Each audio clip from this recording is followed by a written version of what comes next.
Thank you. So chair, just a quick moment here. I can't. So. Okay. You're the first person that I've ever heard. Any questions? I'll try to do that. All right, Suzanne, are we ready? All right. Aloha mai kako. My name is Dawn Chang and I am chairperson of the Commission on Water Resource Management. This is a November 18, 2025 meeting of the Commission on Water Resource Management, and it is 9:07. We are holding this meeting as a hybrid, although all of us are here today in the boardroom.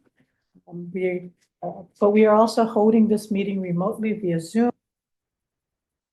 Do I need to start all over? Yes, please. Oh, okay.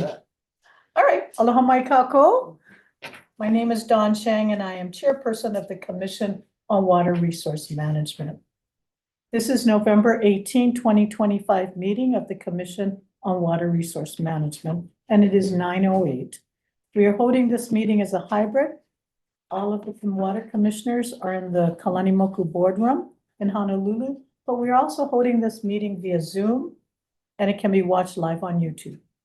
For those here to testify in Zoom, we will let you into the meeting when we hear the item you wish to testify on. Please remember to mute your YouTube or we will get an echo in the room. When you enter, please be sure to keep your camera off and microphone muted until the commission calls on you for public testimony. We will ask that members of the public testifying on agenda items be mindful of everyone and limit your testimony to 2 minutes so that we can ensure that we are able to take everyone. Please do not use the chat box for any comments because that presents a sunshine issue. People may also testify via telephone on the number posted online. Please let our commission secretary, Suzanne, know your name and what agenda item you wish to testify on, so we can call you for that item. You can email your testimony, and we have received numerous emailed testimonies to date at Suzanne.m.Correa Ramos. I am going to get this correct. I promise, Suzanne. I apologize for mispronouncing your name.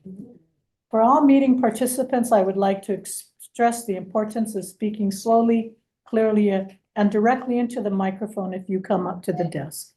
Before speaking, please state your name and identify yourself for the record. I'm now going to read the standard contested case statement. In some of the matters before the commission, a person may wish to request a contested case hearing. If such a request is made before the commission's decision, then the commission will consider the request before considering the merits of the item before it. If a person wants a contested case, they may also wait until the commission decides the issue, then request a contested case after the decision, but before the close of the commission meeting. Any request must also be made in writing within 10 calendar days. If no request for contested case is made, the commission will make a decision. The commission will treat the decision as final and proceed accordingly.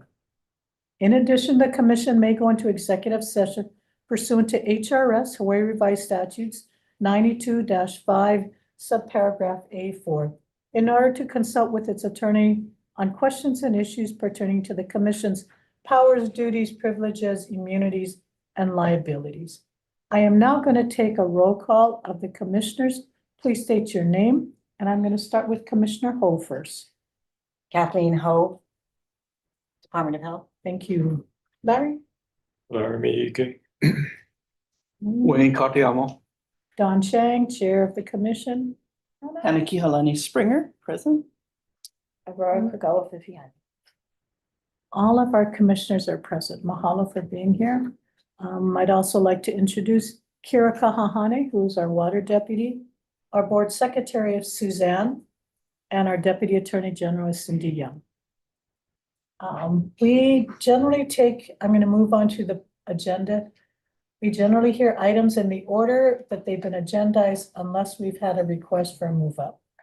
Hearing no requests, I'm going to start, or we have not received any requests.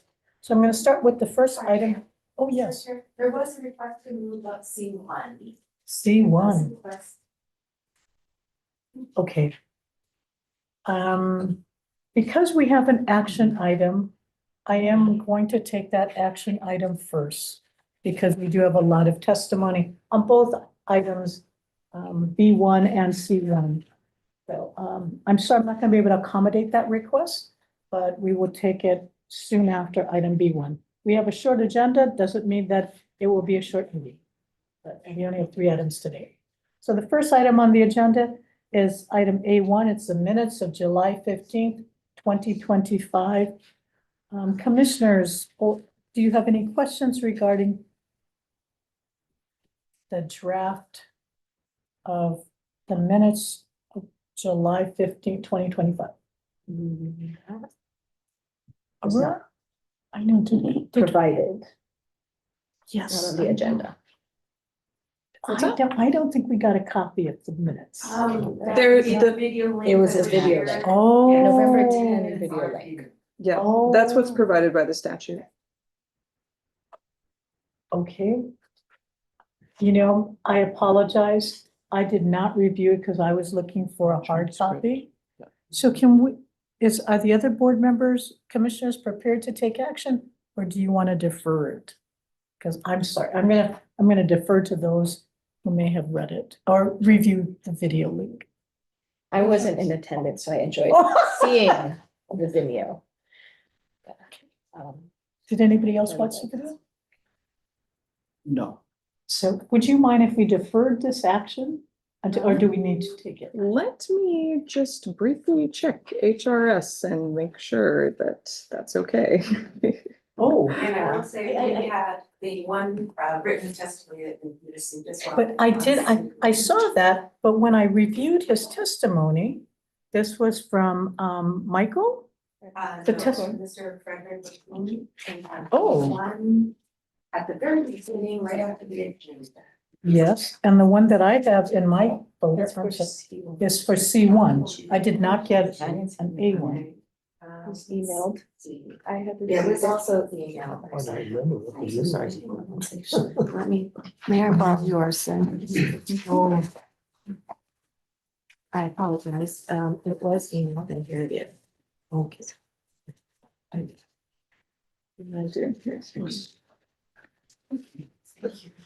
Should we have a time period? So no, there's no time period. We've provided the recording and it's available for public review. Oh, this- I'm very embarrassed that I did not review that. I apologize. I thought you were asking about July 25th. Yeah. July, it is that's what we were, oh my November goodness. 10th. November 10th. I'm gonna start all over. Let me get myself together here. My apologies, November 10th, 2025. Right, so because it was a limited meeting, we were required to videotape the meeting, and that's our, our thing, that's our minutes, right? That's our record memorializing the meeting. We're Yes. required to make that tape available at the next regular meeting following the limited meeting, and so we have complied with the statute. That's my understanding, and Cindy's nodding, so. That's correct. No, Okay. no action. No by the action, board okay. is required for this. Okay, thank you. Sure. Yes, Oh, I'm not talking about that. November, Yes. yeah, No. no problem. with no that. problem, okay. And you reviewed it, Except I need new shoes. We'll put that on the Christmas list. Oh. 1, 2, 3, 4. Sure. The agenda, the hard copy that I have is the July minute.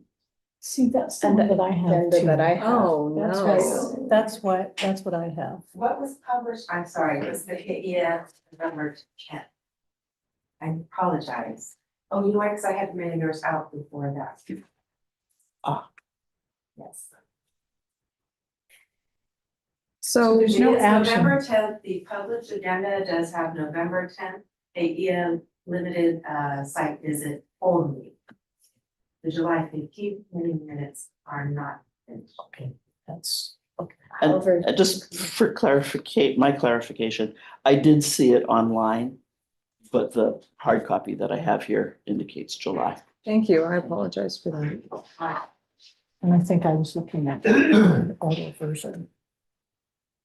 Okay, Can I move to approve? well, we don't need to take an action. That's what Right. Cindy is, that's what the AG is telling us. Okay. So no action is required. So based upon that,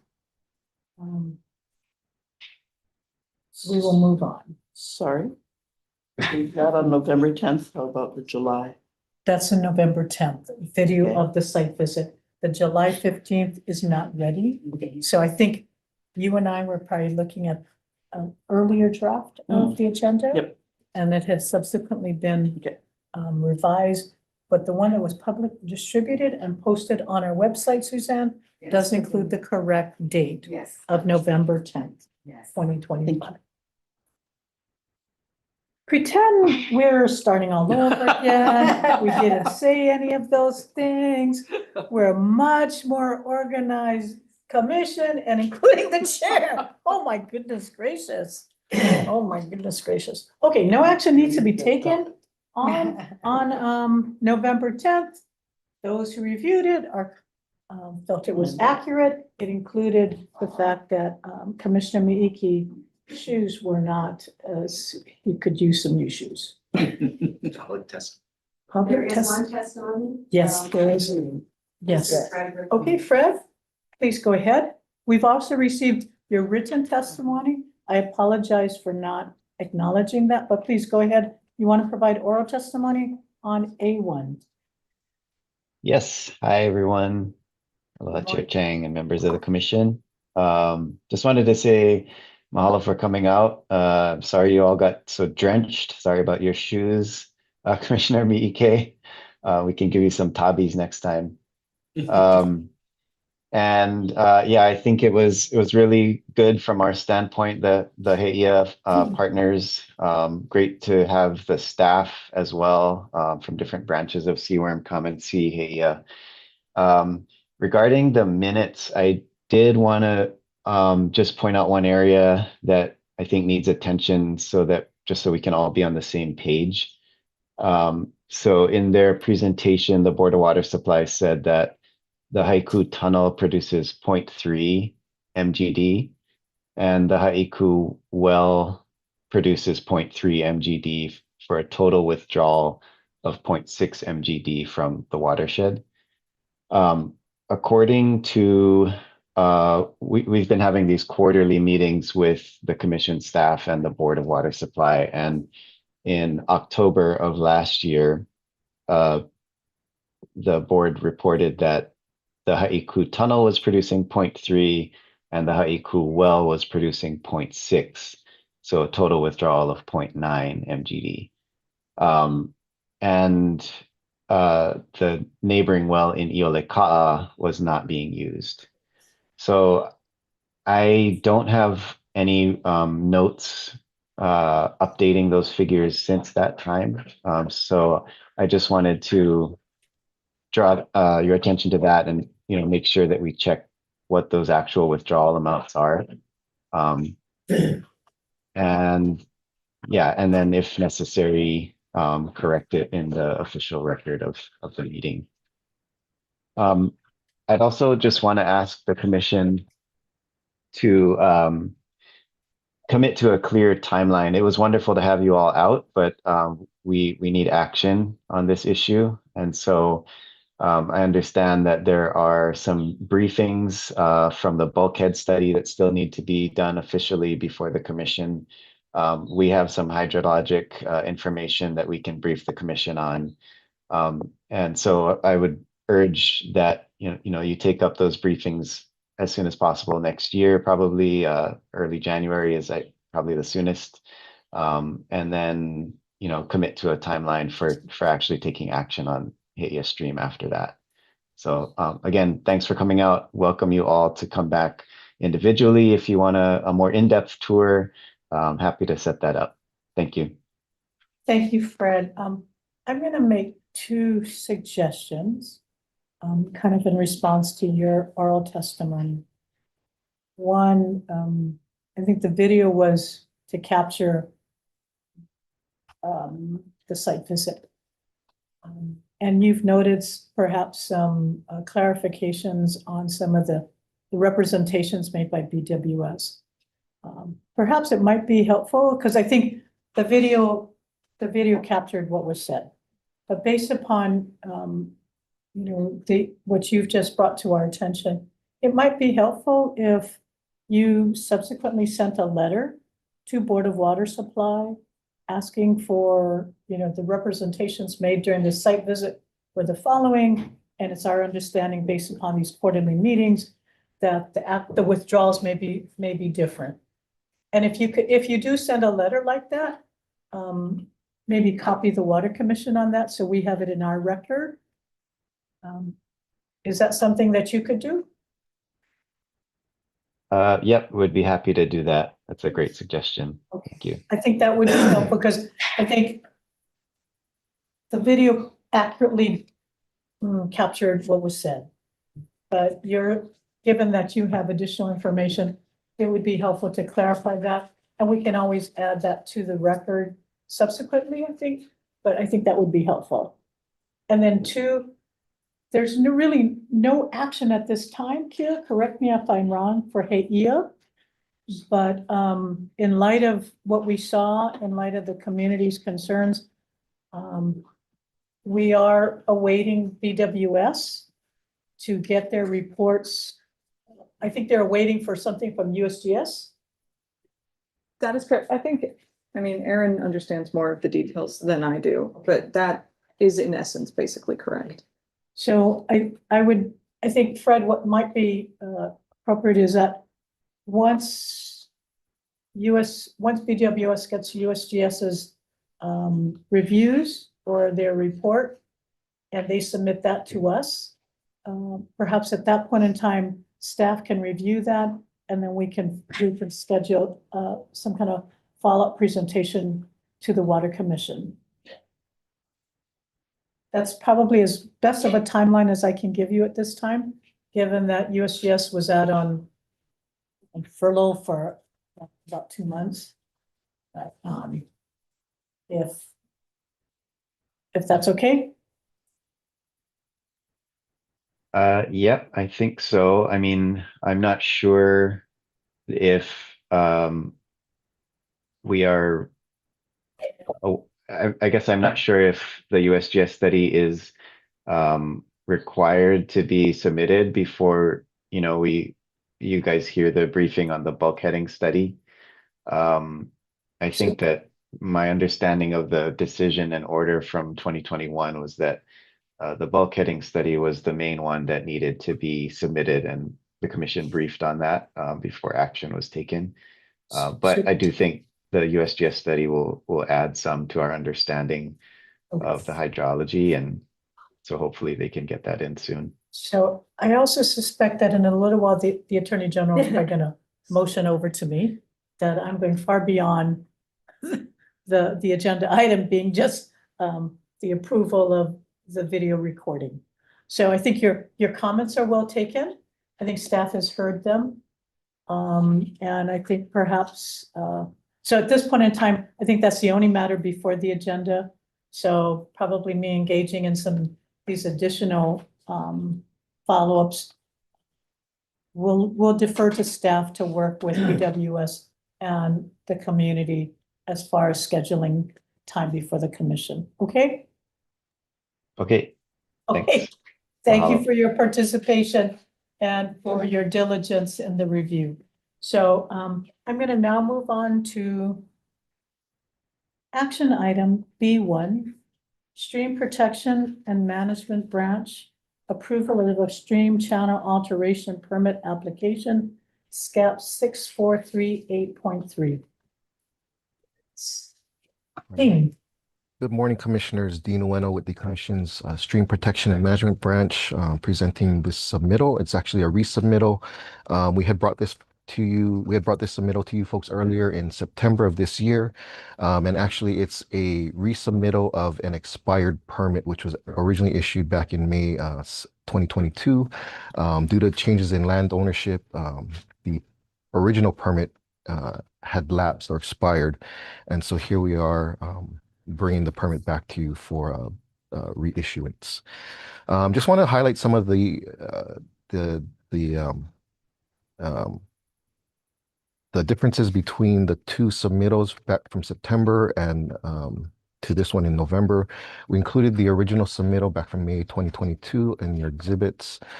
We've also included under agency review comments, comments that had been included in the original May 2020, or excuse me, yeah, the May 2022 submittal, including comments from the City and County of Honolulu Department of Planning and Permitting. At that time, we were still waiting on approval of plans that were under review by the DPP, and those plans have since been approved according to the applicant. As far as DHHL comments were also included, they had raised concerns about continuing engagement with the Turtle Bay Resorts Cultural Advisory Committee, and just working with the community on to address the exercise of traditional and customary practices in the area. Based on the comments that were received and based on the work that the consultants and the applicants have done, we believe that those conditions have been met. Also, I'd like to highlight, as part of, in response to the DAR comments, Division of Aquatic Resources comments on page 6, we've also included the flora and fauna surveys and the water quality survey prepared by the applicant and their consultant ACOS. That's attached as Exhibit 6, as well as the hydraulic and scour analysis that was prepared by the consultant River Focus, which is included in Exhibit 7. We've also included SHPD comments, State Historic Preservation Division comments on page 8. We believe that their review has been satisfied. And we've also included public comments from the September 2025 meeting on page 9.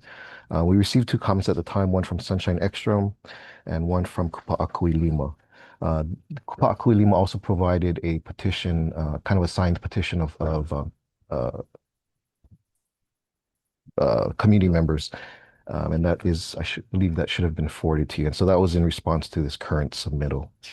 We've also expanded the review of the traditional and customary practices, starting on page 11.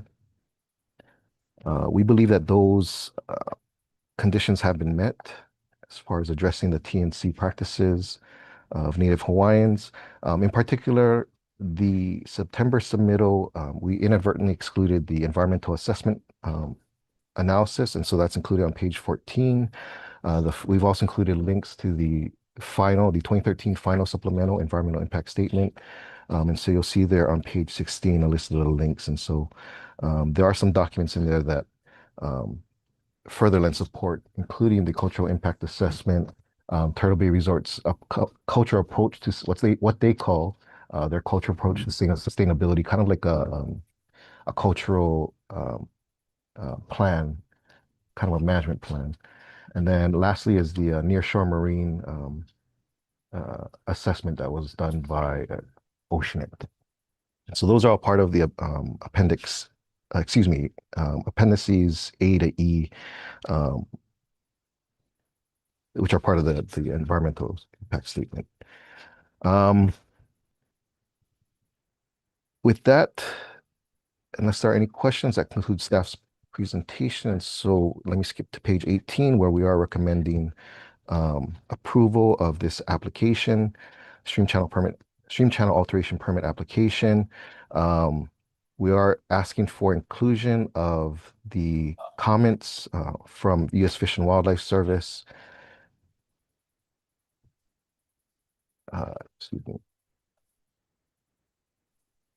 Which are attached in Exhibit 10, and we've also like to attach a condition B in accordance with the DHHL comments, and that is provided, and those comments are provided in Exhibit 2 and Exhibit 12, as well as the Kupa'akui Lima comments with regards to traditional customary practices. With that concludes staff's presentation. The consultants are also here if you have any questions. Thank you very much, Dean. I apologize. I'd like to make a disclosure. During my previous life as a consultant, I did work with Turtle Bay on the conservation easement between the state, the county, and Turtle Bay. I believe that that doesn't affect my ability to be fair and objective in reviewing this application before us right now. Any questions? Yes, Ellen? To have one, so. I should have forgotten, Viviani, given this change in ownership, I noticed. Some of the stakeholders that were. Listed in the final SCIS and even in the 2022 decision were not. Really referenced as clearly, and I was wondering because at the time, because I was there and Commissioner Katayama was, what had become clear, and there was no opposing testimony in 2022, was that it sounded like there was significant engagement with the change in ownership. Is the cultural working group, is the Turtle Bay Cultural Working Group still involved? Is the Kokuku Burial Council still part of this, because the area is sandy and we know where there's sand, there are ibi kupuna, and there are reasons to be concerned and especially attentive to any kind of construction or earth moving. So I don't know where the Is the applicant Is the applicant here? is. Yes, the applicant is here, and they can respond. And just an FYI, we did ask that question of the applicant, and my understanding is that the Cultural Advisory Committee has been disbanded, but the applicant is still committed to meeting those obligations. Well, that's actually pretty interesting because the applicant is, let me see. Applicant at the time was BRE Turtle Bay Resort with a physical, at least an office in Kokuku. And the applicant now is in Holiday Village Plaza, Salt Lake City, and the landowners in Bethesda, Maryland. So it kind of, for me, raises concerns about their ability and capacity to carry out the necessary consultations and litigation. The consultant can speak more to that, Commissioner. Harley, are you the consultant? Hi, yes, I'm Harley Myers. I'm with Wilson Okamoto Corporation. I'm the consultant on this project. I also just wanted to acknowledge that we had some additional participants online that I don't see in this meeting just yet. I'm not positive if they're still in the waiting room, but we should have Darren Flanagan on the call, who is the applicant himself. And I know that he would like to speak on this a little bit more, but while he is being let in, we did coordinate with him and we did let Dean know as part of the submittal that while the past owners have engaged, ARET and their team have been constantly involved with the Cultural Advisory Committee. While that is correct that their Cultural Advisory is no longer active from the resort itself, you are correct that the applicant remains committed to coordinating with lineal descendants. They continue to coordinate with qualified archaeologists. This is ASM affiliates, just to ensure adherence to the previous GAP conditions, which acknowledged that required communication with the stakeholders, with the cultural advisory groups, and relative stakeholders will be continued throughout the project. They were involved in various stages of the project. Initially, it was the previous owners. You are correct, that was BRE. They were involved in the design capacity and eventually shifted into the landowners, and they continued to maintain communication with the stakeholders through that point.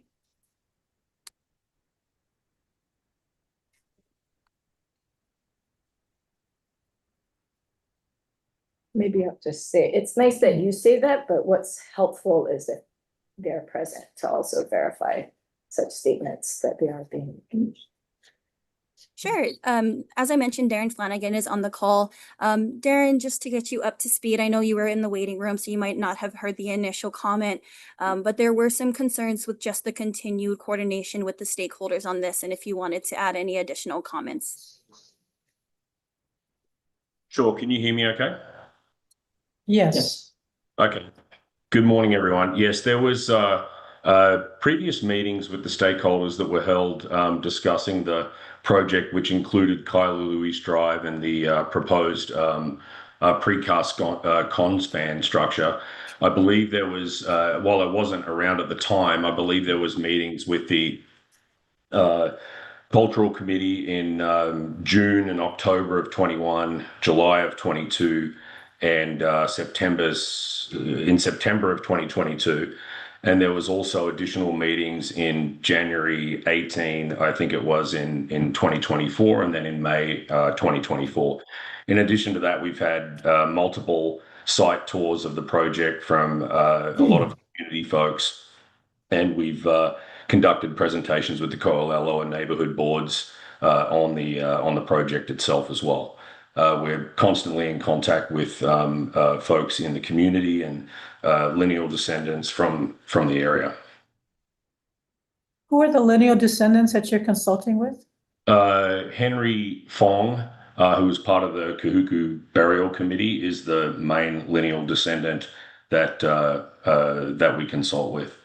And Ralph Makeo has been part of that group as well. Is Ralph still employed by Turtle Bay? No. Ralph's retired.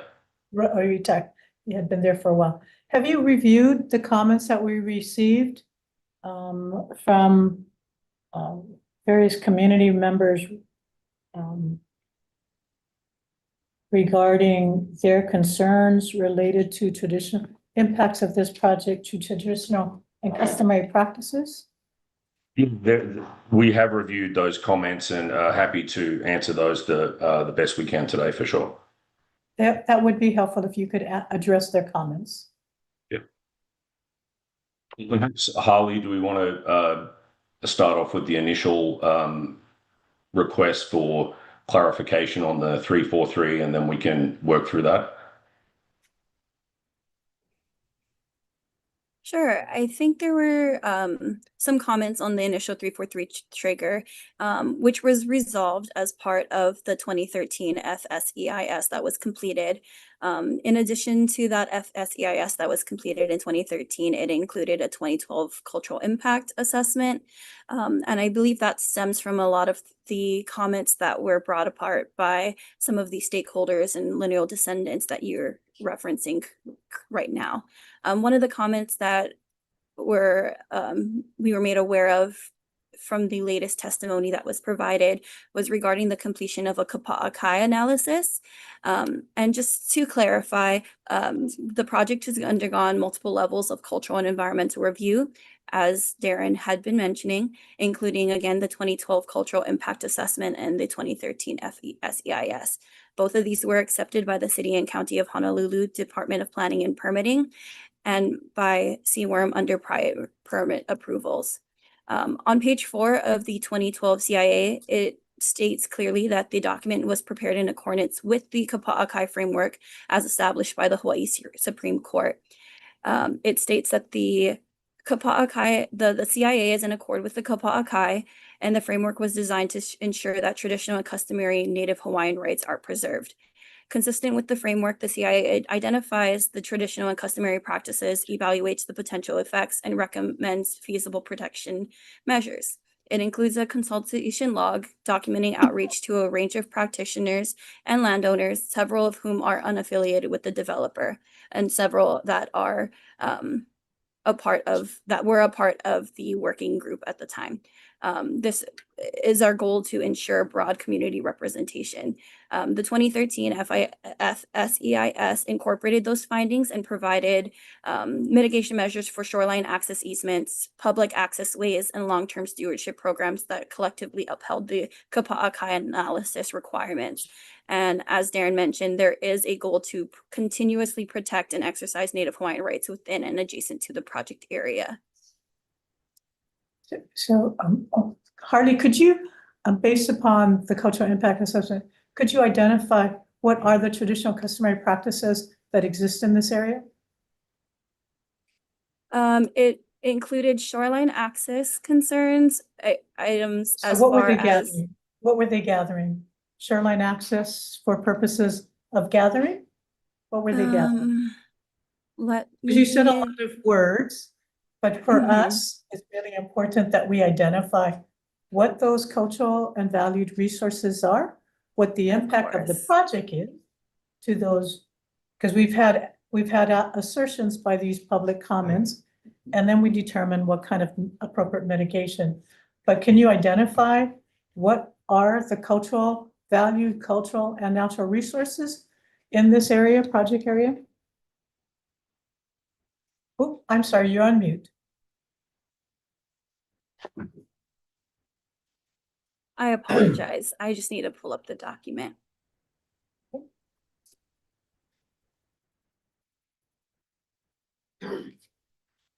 Oh, you're still on mute. Sorry, can you hear me? Yes, you can. I said I apologize. I just needed to pull up the document that I'm referencing right now.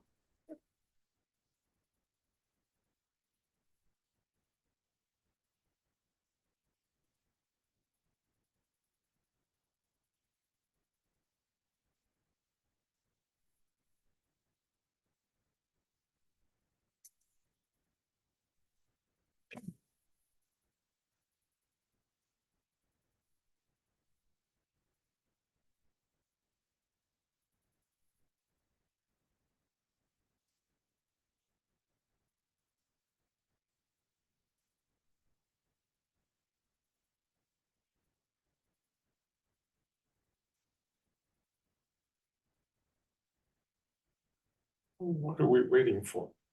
I think she's reviewing. Are you reviewing the document? Yes, sorry, I've reviewed the Kapa'akai, but as far as the exact items that are being gathered, I don't want to misspeak. I know it was documented, but I know I just wanted to correctly reference those items.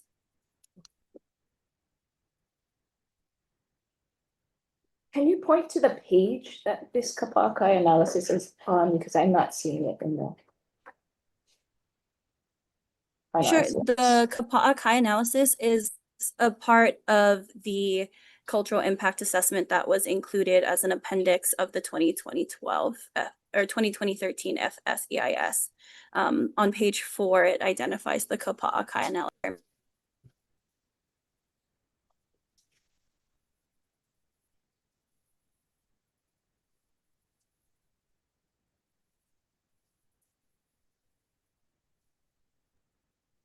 Darren or the team, I'm having some difficulties opening up the Kapa'akai analysis in the CIA right now.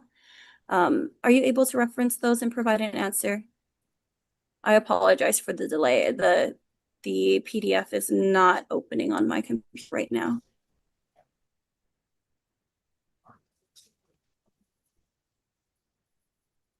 Yeah, sorry, Harley. This is Darren.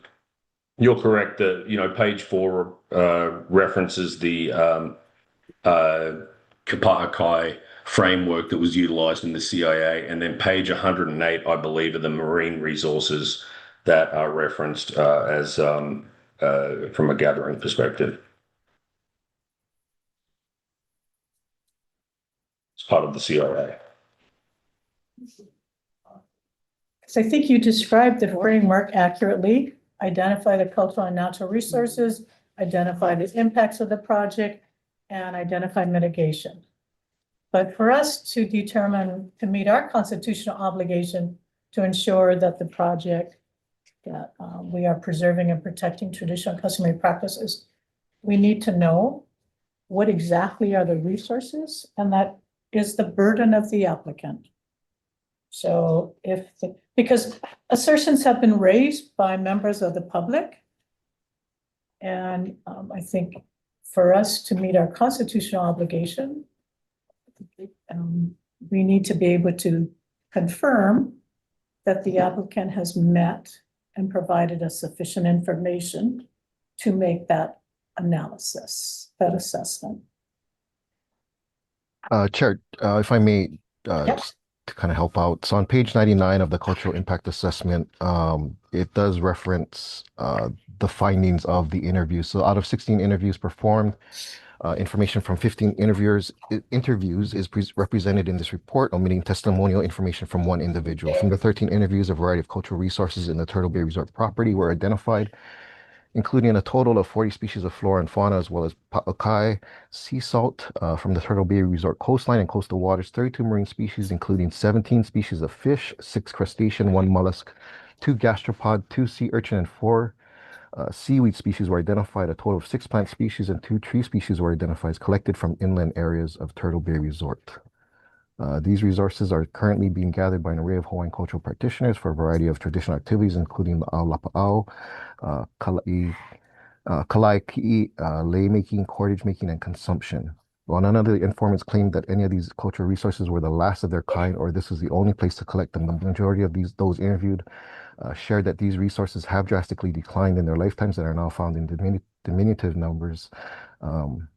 Further, the locations of many resources are guarded secrets, according to many informants who fear overharvesting to the point of extinction. And a list of the various species were provided in the report.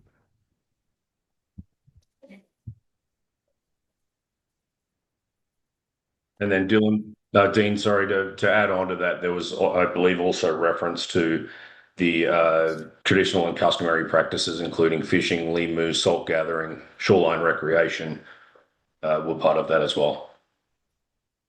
And just to note, so O'Eo Stream is the National Hydrography data set identified it as an intermittent stream. So there is, if you notice in the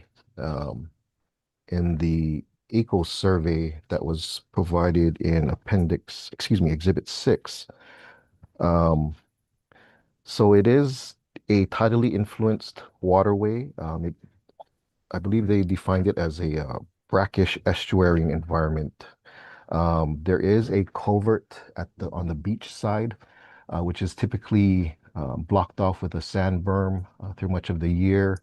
It does get cleared during high flow events or in the winter months during the high surf season with the high surf swells. And so the only native species that they identified at the time, which the river mouth had been blocked off, was Naniha, Opu Naniha, and I believe a Hole.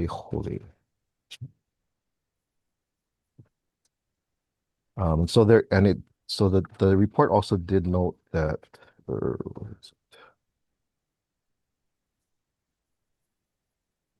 the water quality results suggest, other than following major rain events, O'Eo Stream does not have an influence on the nearshore coastal waters of Kuilima Bay. And then favorable habitat to support a breeding population of any of native amphibious stream fauna does not occur upstream from the project area. And this is specific to the bridge, this bridge project.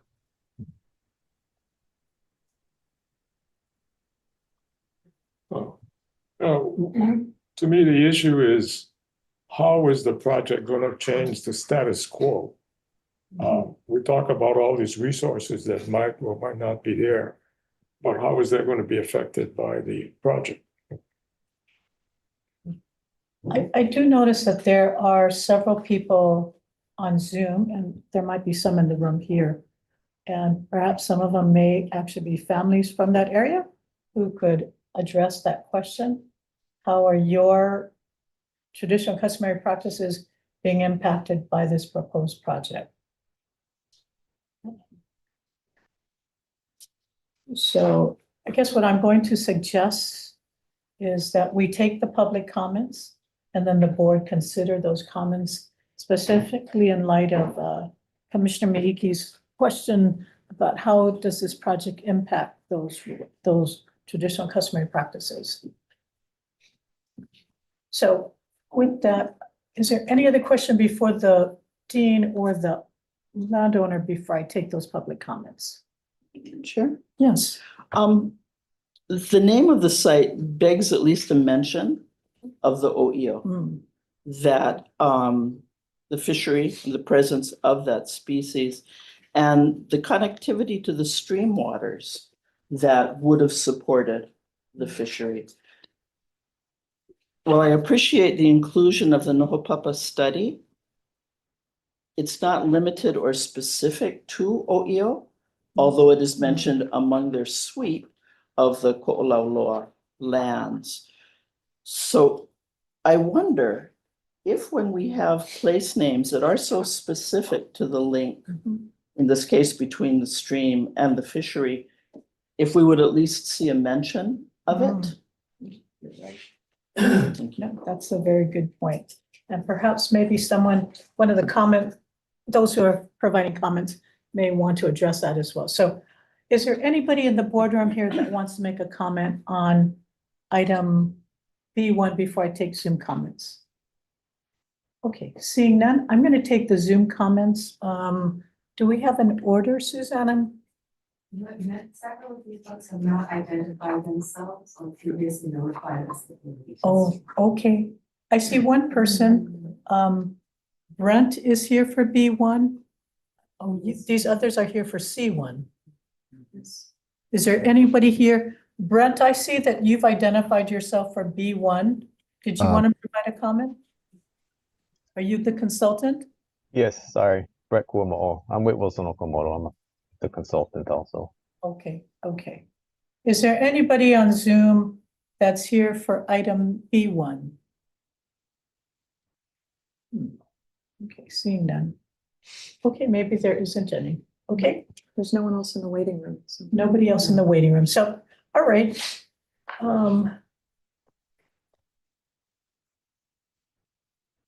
So Mr. Flanagan and Wilson Okamoto, I guess Brent and Harley, how will your project impact these identified traditional customary practices? I think I'd start out, Chair, to excuse me, to say that in the CIA document that they found that there would be no significant impact from this particular project related to the CONSPAN. There are additional, in fact, I think it would improve access to the area. There are additional easements that are required under the SMA that will provide additional access to the shoreline. So I do feel that there'll be no real impact from this CONSPAN project on that in this area where it would be crossing the OEO stream or East Main Drain, as that's referred to in the application. There is a shoreline easement as well that's part of the project to have an easement in that location for access on the shoreline. So I do feel like access in the general vicinity and overall for the area is actually going to be improved versus having it be impeded. Where are you? Oh, I'm sorry. Go ahead, Aurora. Thank you, Mr. Flanagan. Can you describe to me how exactly access improves potentially a cultural resource and your background kind of understanding cultural resources?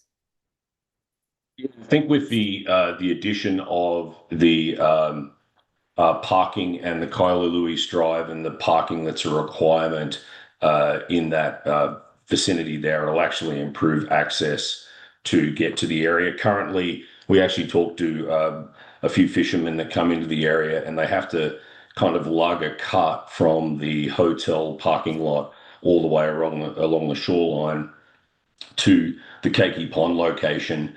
And this will help them obviously get out there a little bit easier. We do tend to talk with a lot of people out there on the shoreline as well. We actually have folks that we hire from the Hawaii Marine Animal Rescue 7 days a week to monitor the shoreline for everything from wildlife to pedestrian activity and these sorts of things.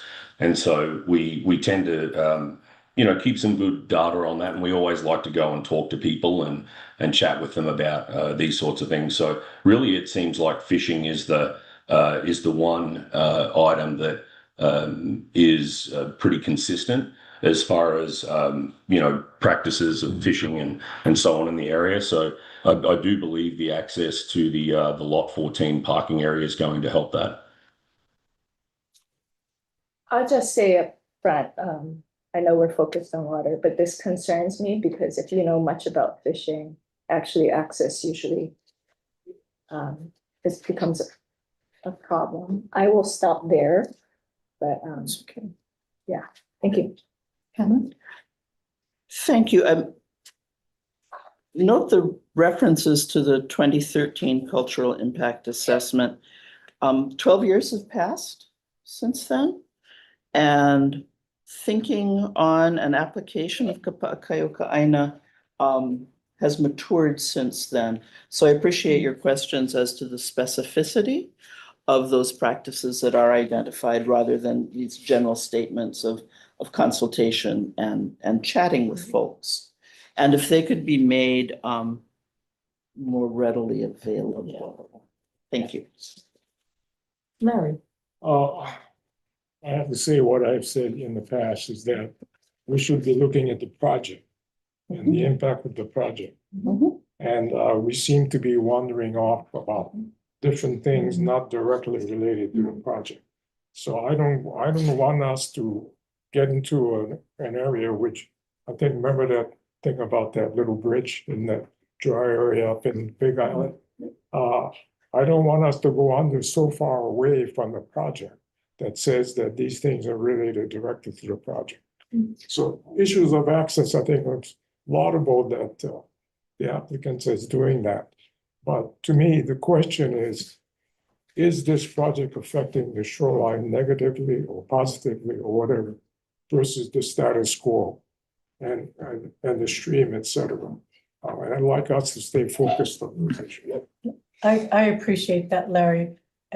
I guess for me, given that we have that constitutional obligation under Article 12, Section 7, and the fact that there's been overwhelming public comments that have raised the inadequacy of the Kapa'akai analysis, sort of gets my antennas up a little bit, because I feel like the burden is on the applicant to ensure that they are providing us sufficient information for the Water Commission to comply with Article 12, Section 7.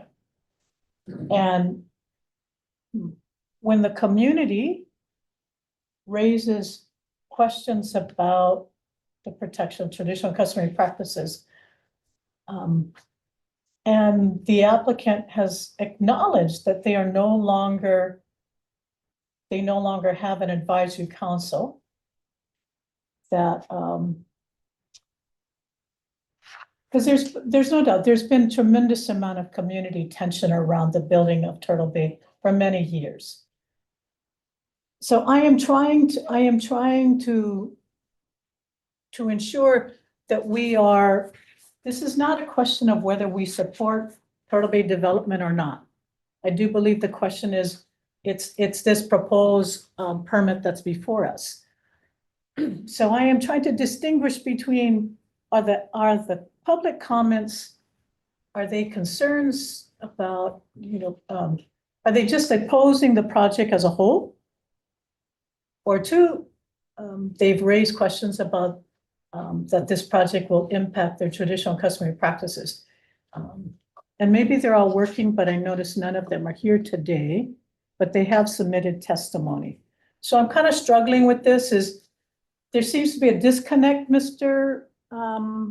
Flanagan, that the abandonment or the no longer having your advisory committee seems to have been the historical vehicle for community members to have a voice and to be ensuring that traditional customary practices are being protected. Because there are known burials that have been discovered. I'm sure you are aware that burials have been discovered on the Turtle Bay property, Mr. Flanagan? Absolutely. I'm very, very aware of that. Yes. And my understanding, recollection is the burials were, there might have been burials discovered very close to this area.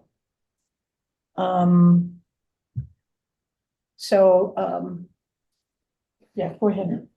I'm not arguing against those things. All I'm just saying is that we need to stay a little close. If there are burials around there, then we'll look to see whether this project impacts that or not.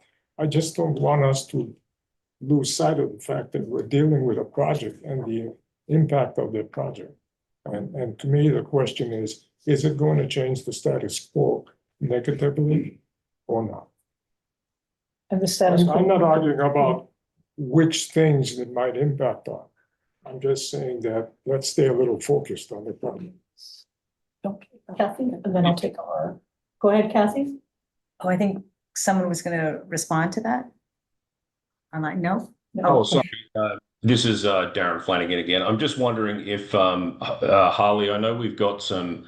I'm not sure how much everyone's reviewed all of the package, but we're happy to bring up a couple of exhibits that at least show the existing conditions and the proposed conspan, if that would be helpful.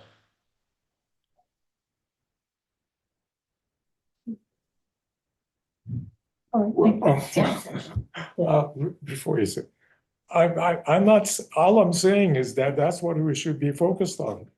I'm not saying whether that's inadequate or not. So I have a separate question. So there have been several testimony in opposition based on the fact that your flood risk assessment is outdated and incomplete. Do you have any thoughts on that? Yeah, we actually have our Sea Engineering and River Focus that are on that could talk in more detail regarding that. So I think they've been let in. I'm not sure if they're on the Zoom or not. They should be. So that would be Chris or Ian from Sea Engineering or Jake from River Focus. Yeah, this is Jake from River Focus. Jake Gusman, I'm on. If you'd like me to. Yeah, is Ian and Chris on as well? Hi, this is Ian here from Sea Engineering. So maybe Jake, you could start with that with some of the studies and things that we've done to better explain the data. Yeah, we've used the most up-to-date hydraulic models. Within the last year, we've re-studied the entire watershed and the performed hydraulic modeling, floodplain modeling, using the latest tools from U.S. Army Corps of Engineers. As part of that, we've also incorporated sea level rise based on Sea Engineering's recommendations.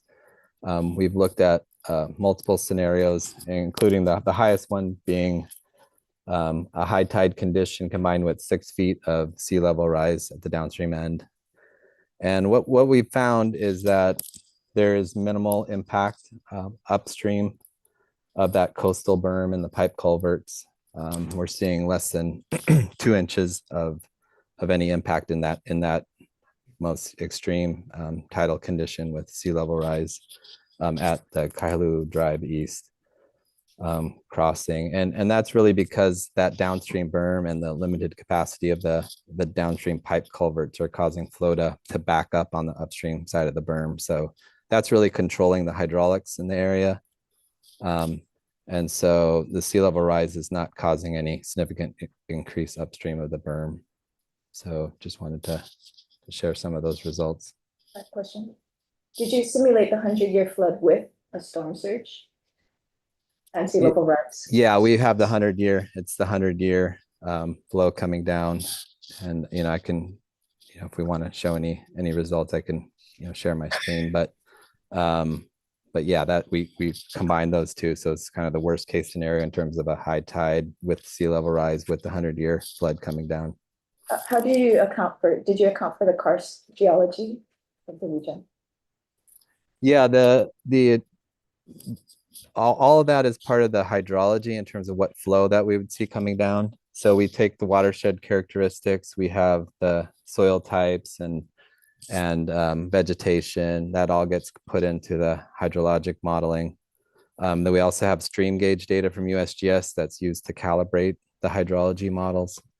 And then we take that into a 2-dimensional hydraulic model, which essentially takes flows and then converts that into flood elevations and velocities. And we combine that with that downstream sea level rise condition.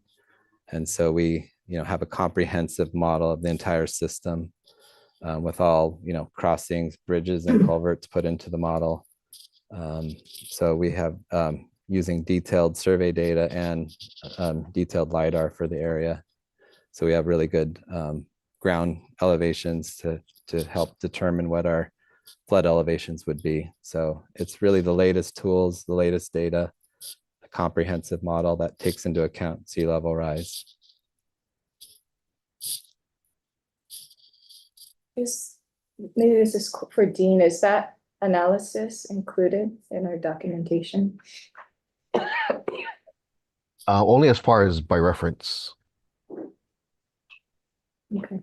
There's significant groundwater flow in this region. So it just would be helpful to see that that's been. Yeah, and that would be passing over to Sea Engineering, because I know they as well took into account the groundwater levels and sea level rise. Hi, board. This is Ian Hardy with Sea Engineering. So we were involved with the project looking at sea level rise and passive flooding and annual high wave flooding and coastal erosion. We were involved early on back in 2022. So we looked at specifically back then 3.2 feet of sea level rise. So we looked at the site specifically for passive flooding and some annual wave run up as well. We didn't do any direct groundwater modeling, but we used the passive flooding as a way to infer what groundwater levels might look like, those future sea level rise values, the 3.2 feet. I know there was a comment that came up regarding levels of 4 feet and 6 feet. However, at the time that state guidance wasn't published yet, I believe that came out end of 2022, whereas our analysis was completed early 2022. So at the time we were using the adopted 3.2 feet sea level rise value, which looked at what passive flooding might look like for the site, which can be used to infer what future groundwater might look like. So that just gives a little background on what we did previously. And then we worked with Jake's group to look specifically at the storm hydraulic modeling that they performed that he just described.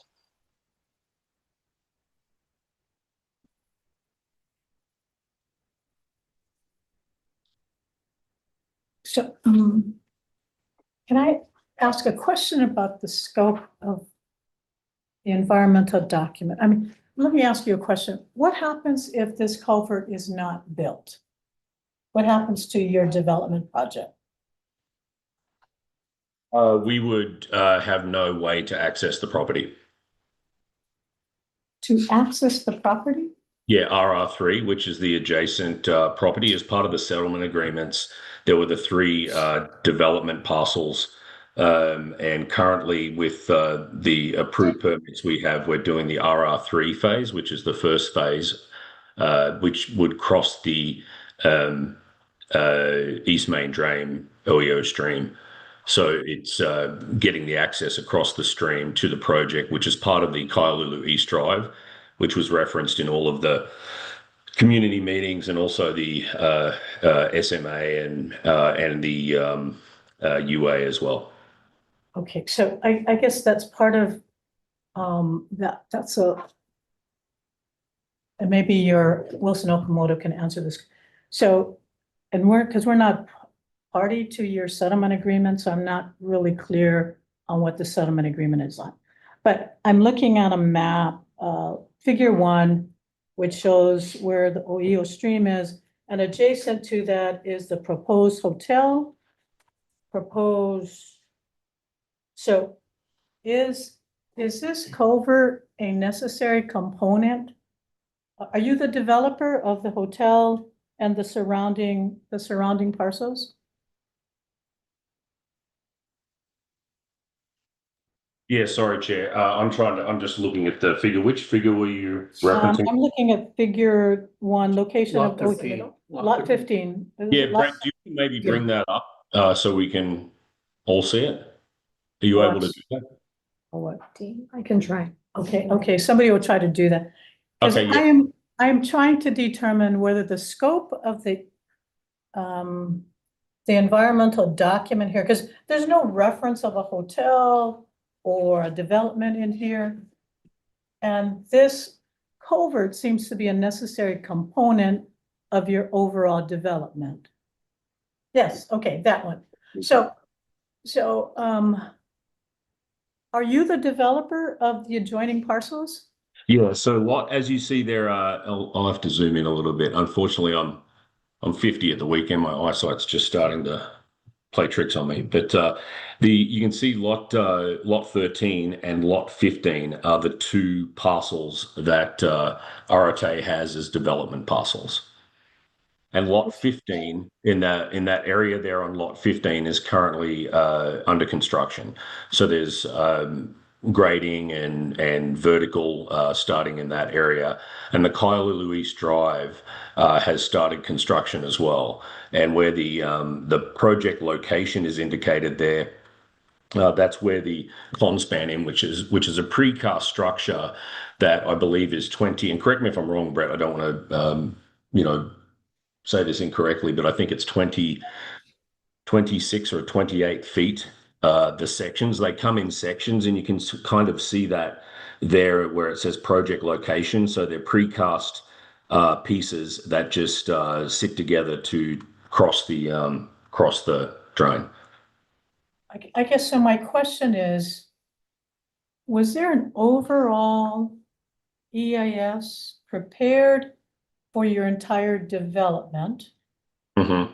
Because this seems to be just an integral component of the overall development, as it is critical to access. And is this, I'm just trying to determine whether this is segmentation, or whether we're looking at the entire project. It's, It's- if I may, it's quite a very long EIS. Okay, it's good. So this is, We pulled the Okay, specific okay, excerpts okay. that deal with this I see, okay. project for you, because they're the most relevant. All right, But the okay. entire EIS is Yes. linked, and it's, Okay. let's see, 4 volumes Okay, with appendices.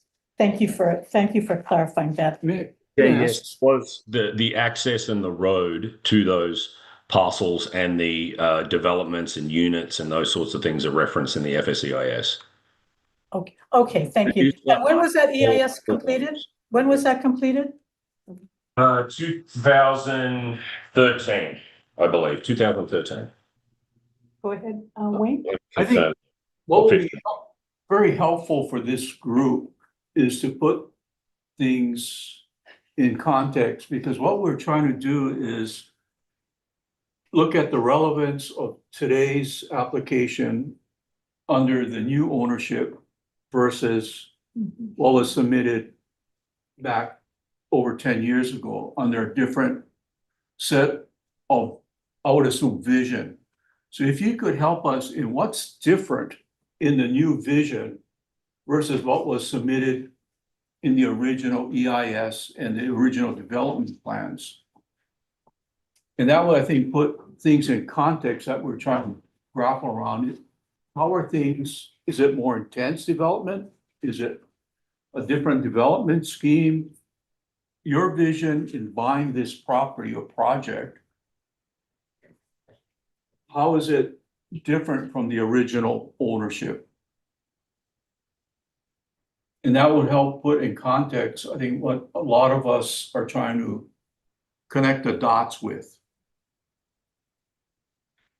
Sure, yeah, I believe with the FSEIS, what we've proposed is the total unit count for the two development parcels, lot 13 and lot 14, I believe, are the same or less. I'd have to review that again quickly to give you an accurate, a very accurate answer, but I know that it was within compliance with the FSEIS, which was what was proposed in there. But I do believe we do have less density, but I need to confirm that. And I have the volumes in front of me here, so I'm just sort of reviewing some of the exhibits, but I'll see if I can find that. And again, I think that will help bridge, no pun intended, a lot of our questions that we are wrestling with. And, Commissioner Miki was, what is the differences or what is the changes in the status quo as presented in the original submissions? Yeah, and I agree. Thank you for that succinct kind of summary, I would say, and not just the structural plans, but the capacity, I think, for me to carry out what was initially suggested about consultation, which helps us know that we are meeting our obligation to Kapa'akai, because that has clearly changed, right? If there's no cultural working group. And so to have that more clearly articulated or demonstrated, not just you saying it, but in our records, that would be helpful, as well as addressing sort of more rigorously the comments about the updated numbers for sea level rise, because North Shore is getting, I mean, it's very close to the ocean, and these are prone to groundwater flooding. So if that's clearly articulated, I guess I would move to maybe this is a little early, but I would move to defer so that that could be part of our record in future decisions. Other comments, commissioners? Yes. I appreciate, Chair, your effort to help us to recognize the balancing that may be occurring here. I hear that word used often, but there are obligations and priorities that we have, as you discussed, as compared to in this case, where this particular applicant has an obligation to demonstrate these things. So I appreciate the direction of this conversation. Thank you. Yeah, no, thank you. I think, so there are members, as you can see, Mr. Flanagan, we probably have a lot more, some of us have more concerns than others. But it is about, we look at things very holistically, and we're looking at this SCAP permit in a very isolated way, but it is part of a larger project. And, you as a new owner, or representing the new owner, it's the submittal is not really clear to us. And I suspect a lot of times our public meetings, whether they're before the Water Commission or before the Board of Land and Natural Resources, is many times a public platform when the communities do not feel like they've been engaged in something that's going to affect them.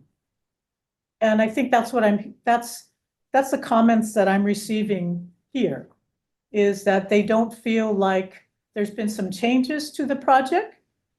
The Cultural Advisory Council is no longer in existence.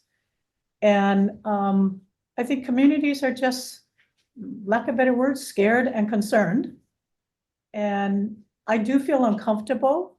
I would just share that. I feel uncomfortable because I'm only seeing a portion of a project, but what I recognize is this is a critical component to you moving forward on the entire development. And so I like what's being said here. It would be helpful to have a fuller presentation on what you are proposing in light of the specific SCAP application, but also a response to the comments that were raised by the public. Now, some of them may just be opposed to the project, but we've received them, and I'm struggling with, the responses, because you've done a CIA, they provide us a framework, but I don't see the details on what the specific resources are, other than what was listed by when Dean read it. So I don't know if you or your consultants want to have a comment to our, at least, some of our concerns here. Yeah, and appreciate the concerns. I know that development's not easy, and there's also a certain element of concern in the community. A lot of different projects that we all deal with, so I can certainly appreciate that. Just a note: the old advisory committee was a function of the hotel. And it obviously it's disbanded at the minute.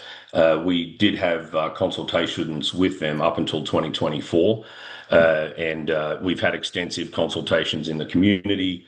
With the site visits, we've obviously met with neighbourhood boards We meet with a lot of people, whether they're for, against, or in between, or just generally curious about the project. So I feel like from a community outreach standpoint, we've done a pretty good job.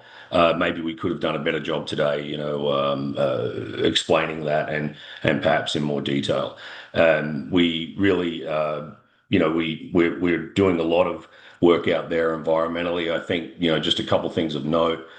We do have environmental monitors that come out regularly to review BMPs and review the site based on a lot of the studies that have been done. That's something we do with ACOS. We do have HMAR on a daily basis reviewing the shoreline.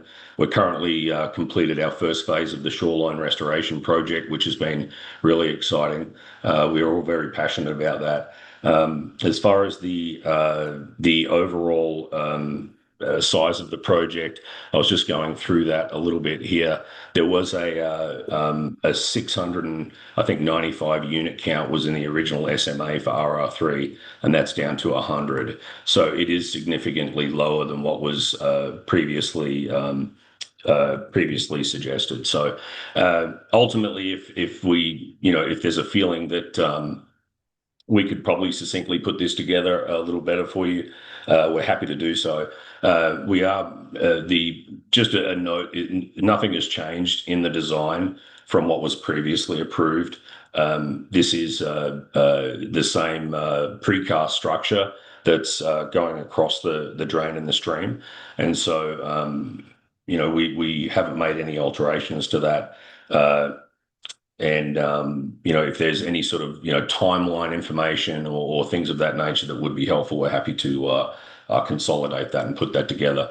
We do still consult with, there's another group in the community, the Cooey Lima Strategy Committee, that was part of the unilateral agreement conditions that we are in consultation with regularly.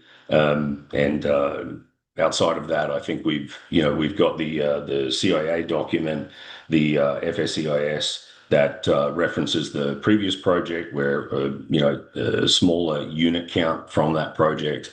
I think that's pretty much all the general information that we can provide. Can I make a suggestion? For the past hour and a half, we've been listening to really little bits and pieces from different people. Yeah. So it's kind of hard to see what's going on, but obviously this came to us because there's a new owner and they're reviving the project. So I would suggest that the new owners come and testify directly and give us a coherent presentation rather than getting stuff from all over. Because otherwise, I don't see how we can make a decision on it all this. Yeah. I guess I would request, like literally a slide presentation, especially addressing some of these, for me, 2 specific issues that I think is well within your capacity. And it seems to me just from the disjointed presentation that they have addressed many of the issues that we want, but we get it piecemeal from different places. It's hard to figure out. Sorry, Deputy here. Yes. The presentation should contain 2 points, right, specifically? from my perspective. Okay. But I think we're looking at an overall presentation of the new owner, what they're proposing, because here they talk about lots 13, 14, and 15 that they're developing. So a sort of a presentation on that, and then specifically reviewing the comments that were raised by the community and responding to those. Now, and I think at the end of the day, then I think the commission can make a more a more informed decision, a more informed decision. I think that's the right word. I don't think we're not making a judgment about the project, Mr. Flanagan. I think it is more, as I think Commissioner Miiki was describing, we're having to pull information out from you in the record rather than it being right in front of us that we can just read clearly. And I suspect you may not have been expecting us to be asking these kinds of questions, but when we receive a flurry of public comments, we pay attention. There's an issue that's being raised, and I think we have a responsibility to make sure that we are making an informed decision that takes into consideration all those comments. So what I'm hearing is, what I'm hearing is a deferral, is we want to give you an opportunity to present your best case to us. An overview of the project, lots 13, 14, 15. This culvert, explain to us how it's no different. You may want to take the opportunity, pending the next meeting, when this comes up, to meet with some of this community organization, to talk to them. And perhaps they're not as, maybe they have some of the same questions that we do. And maybe it would be helpful to informing them so that they're, but maybe they'll just come back with the same questions. But it is worth the effort to, I think, address that. No, I think these are great comments. I appreciate that, and we will work to put together a more succinct presentation of everything, and certainly appreciate the feedback and your time. Thank you very much. So do I have a motion to defer? So moved. Motion has been moved and seconded to defer item B1. All in favor, please say aye. Aye. Motion passes with 6 votes. And thank you, Mr. Flanagan, for taking it in the spirit that it was intended, to ensure that the commission can make an informed decision on your application. All right? Appreciate it. Look, we're very passionate about the project. We're people that want to dot our I's and cross our T's and do the right thing. So certainly appreciate the feedback, and we'll be sure to come back with a more succinct presentation for you all. Thank you very much. We greatly appreciate that. I'm going to take a Commissioners. 10-minute break, and then we're going to come back and we're going to do item C1. Thank you very much.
Thank you. We are back on the record.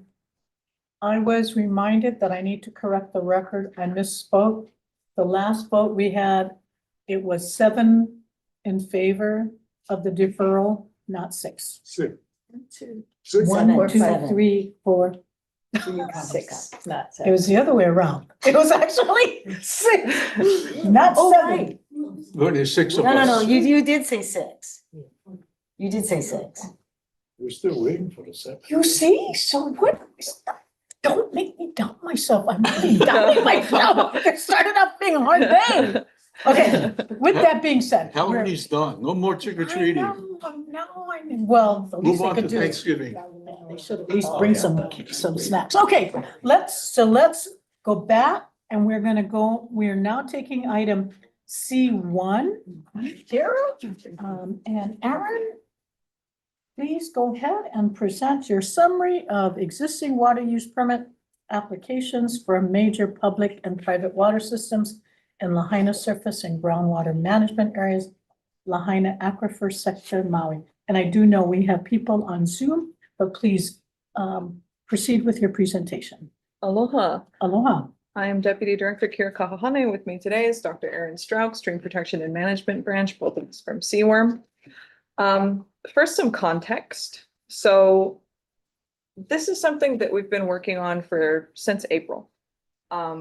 We went out into the Lahaina community on April 7th at Lahaina Luna High School, and we got a lot of questions. One of the big questions that we got is how much water do people actually use, especially hotels and resorts?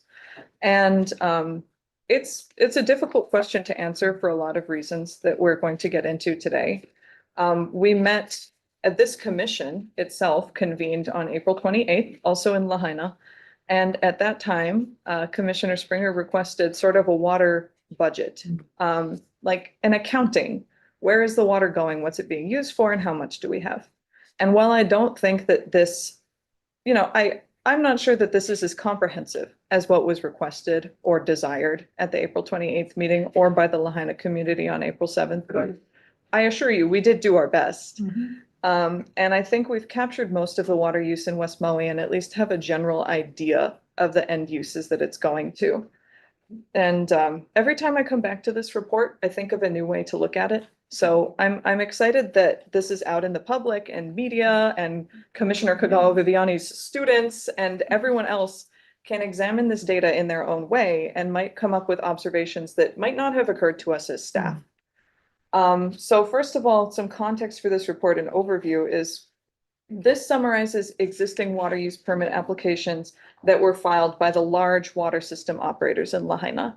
So this does not represent every single water use permit application we received. It's for the major systems: Hawaii Water Service, Maui Department of Water Supply, the various West Maui land systems, and Ka'anapali Land Management.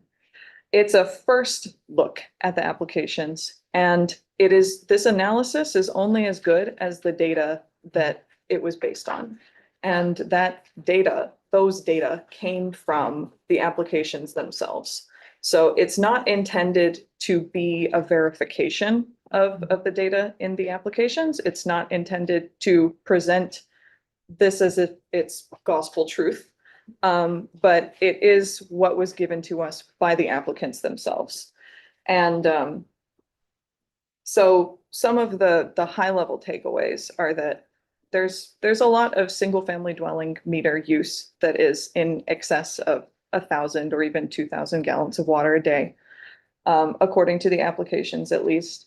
And that sector, single family dwelling meters, is actually the highest amount of water use by the gallon cumulatively in Lahaina, according to these applications.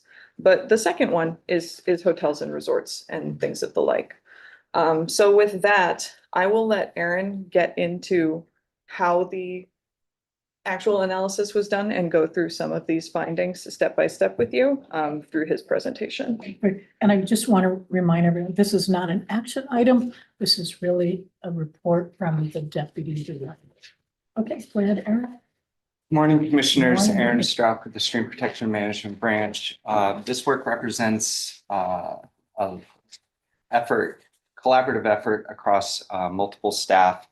The data that went into it are, as Director mentioned, were twofold. The applications provided the tax map keys and quantities of end use for various sources of water. And then we mirrored those up with county land use zoning so that we could get a better understanding of the end usage, because sometimes within the applications themselves, it was not clear.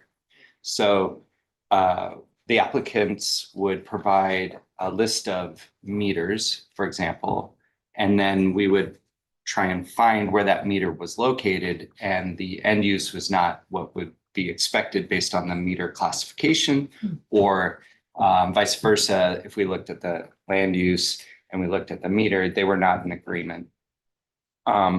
We have a number of situations where there were clearly parcels that had access to water, but no meter. And this is because some meters supply water for multiple parcels, but that's not clear in the application. We also have some, quite a few meters that were redundant on a single parcel. Again, trying to identify what the end use was, whether it was for hotel or multifamily unit, apartment complex. Some of those nuances in the data are really difficult to extract from the applications. And so this is our best first analysis. This is by no means going to be the last analysis, but it is the starting point with which we are here to present the information related to the end uses of the applications for existing usage in the large public and private water systems. So with that, we are going to talk about the major systems described in the report, which is in PDF on our website. There's the Kapalua system, which has 2 potable production wells. The Kapalua non-potable system, which has 2 development tunnels and a surface water source. The Lahaina water system by Maui DWS, the North Lahaina water system, which has 4 wells, but no non-potable system. Kaanapali potable system operated by Hawaii Water Service, which has 8 potable wells. There is also the Lahaina wastewater reclamation facility, which distributes non-potable water to many of the parcels that are represented in the Kaanapali potable system. Kaanapali Land Management also has its own non-potable system, which is represented by multiple groundwater and surface water sources. Maui DWS operates the South Lahaina water system, which has 4 potable wells and 1 surface water source. And then Laniopoko Water, which is a combination of 2 systems, Laniopoko Irrigation, which is a non-potable water system, which has 2 groundwater sources and 2 surface water sources. And then Laniopoko Water Company, which has multiple potable groundwater sources. Olawalu Water, which has groundwater and surface water sources to meet potable and non-potable systems and dual line system. And then similarly, Ukumehame Water Association, which has groundwater and surface water. So it gets fairly complicated quickly because in some situations, the same tax map key parcel might have access to 2 different water sources from 2 different systems. It may have both groundwater and surface water access, or they may be blended. It may be groundwater that is non-potable and surface water that is potable. It depends. So it is not a straightforward answer for what sources supply what end uses. And I will say that in some situations, we were quite surprised with the applications, particularly in Kapalua. And I'll get to that in a second.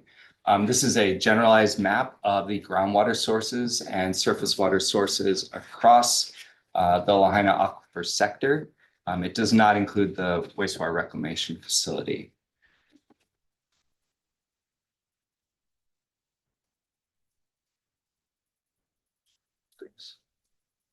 Okay. So why is it taking so long to process permits? First, I want to clarify that I'm in the in-stream use protection section. We have a very small team, a very small but mighty team processing permits. It was my role to support the team by taking all of the data that's come in and helping map it out, and then extracting some useful statistics out of that. I'm not actually involved in the processing of the permits nor the verification of the data. No applications were complete. This may have been said earlier, but many lacked the minimal data necessary to accept. Some contained inaccurate information. Applications identified both water sources and water uses, and we had 4,168 parcels to go through. I will say that I did check all 4,168 parcels, and that was a fun endeavor. Some parcels are served by potable and non-potable water systems, as I explained, and therefore, but were also included in separate applications. So we had to cross-reference applications, and this is most of the applicants provided applications in different ways. So it wasn't just sticking everything in the same document. Some potable water systems include both surface and groundwater sources, as previously identified, and some non-potable water systems include both surface and groundwater sources. So it is combining staff across expertise, which is not always easy because we're all on different timelines and different schedules. So the basis of a lot of this information is the metered use. So on August 7th, 2023, all of the applications for existing uses had to be submitted with 1 year's worth of metered end use by parcel. A lot of these meters are used for billing and operational purposes, but they're not always read on the same timeline. They're not always replaced at the same rate, so their accuracy might be a little suspect. And then one parcel may have multiple meters. So if you're talking about a multi-unit facility, each unit may have its own metered end use. And then the facility itself might have a separate meter for common end use, which all has to be aggregated. And then some meters serve multiple parcels and therefore potentially multiple end uses, which have to be aggregated as well. And we're going to go through a couple of illustrative examples of this. So this is the most basic groundwater source single potable water system. 2 wells contributing to a water reservoir or tank that serves multiple end uses that are then metered, represented in these yellow dots. Homes, commercial buildings, condo apartment buildings. That is at the basic level, what's easiest to look at. We can identify what the end use is, single family dwelling, multifamily unit, and how much water they use. In some situations, there might be multiple meters on multiple TMKs or multiple meters on one TMK and for multiple end uses. So in some situations, we have a commercial property that might have light industrial meters and commercial meters. There might also be a residential unit on that property. Teasing this out by parcel in order to make it accessible to the public is a little bit of a challenge. Similarly, on the left-hand side, we have one resort, one TMK, and multiple meters. We would have in this situation to aggregate those meters for that parcel. In another situation, we might have the same resort across multiple TMK parcels with multiple meters. And some of those end uses might be for potable end use, and some of it might be for non-potable end use. As we know, landscaping irrigation is a large draw on water supply, especially in resorts. In other situations, we might have one development across multiple TMKs with multiple uses, but only 1 meter. Again, trying to tease that data apart is a challenge. And then you get into a situation where there are both ground and surface water sources. Similarly, multiple types of end uses across multiple combinations of parcels. And then in quite a few situations, we have dual lines. So a potable groundwater or combined groundwater surface water source that feeds metered end uses, and then a non-potable water source that feeds metered end uses.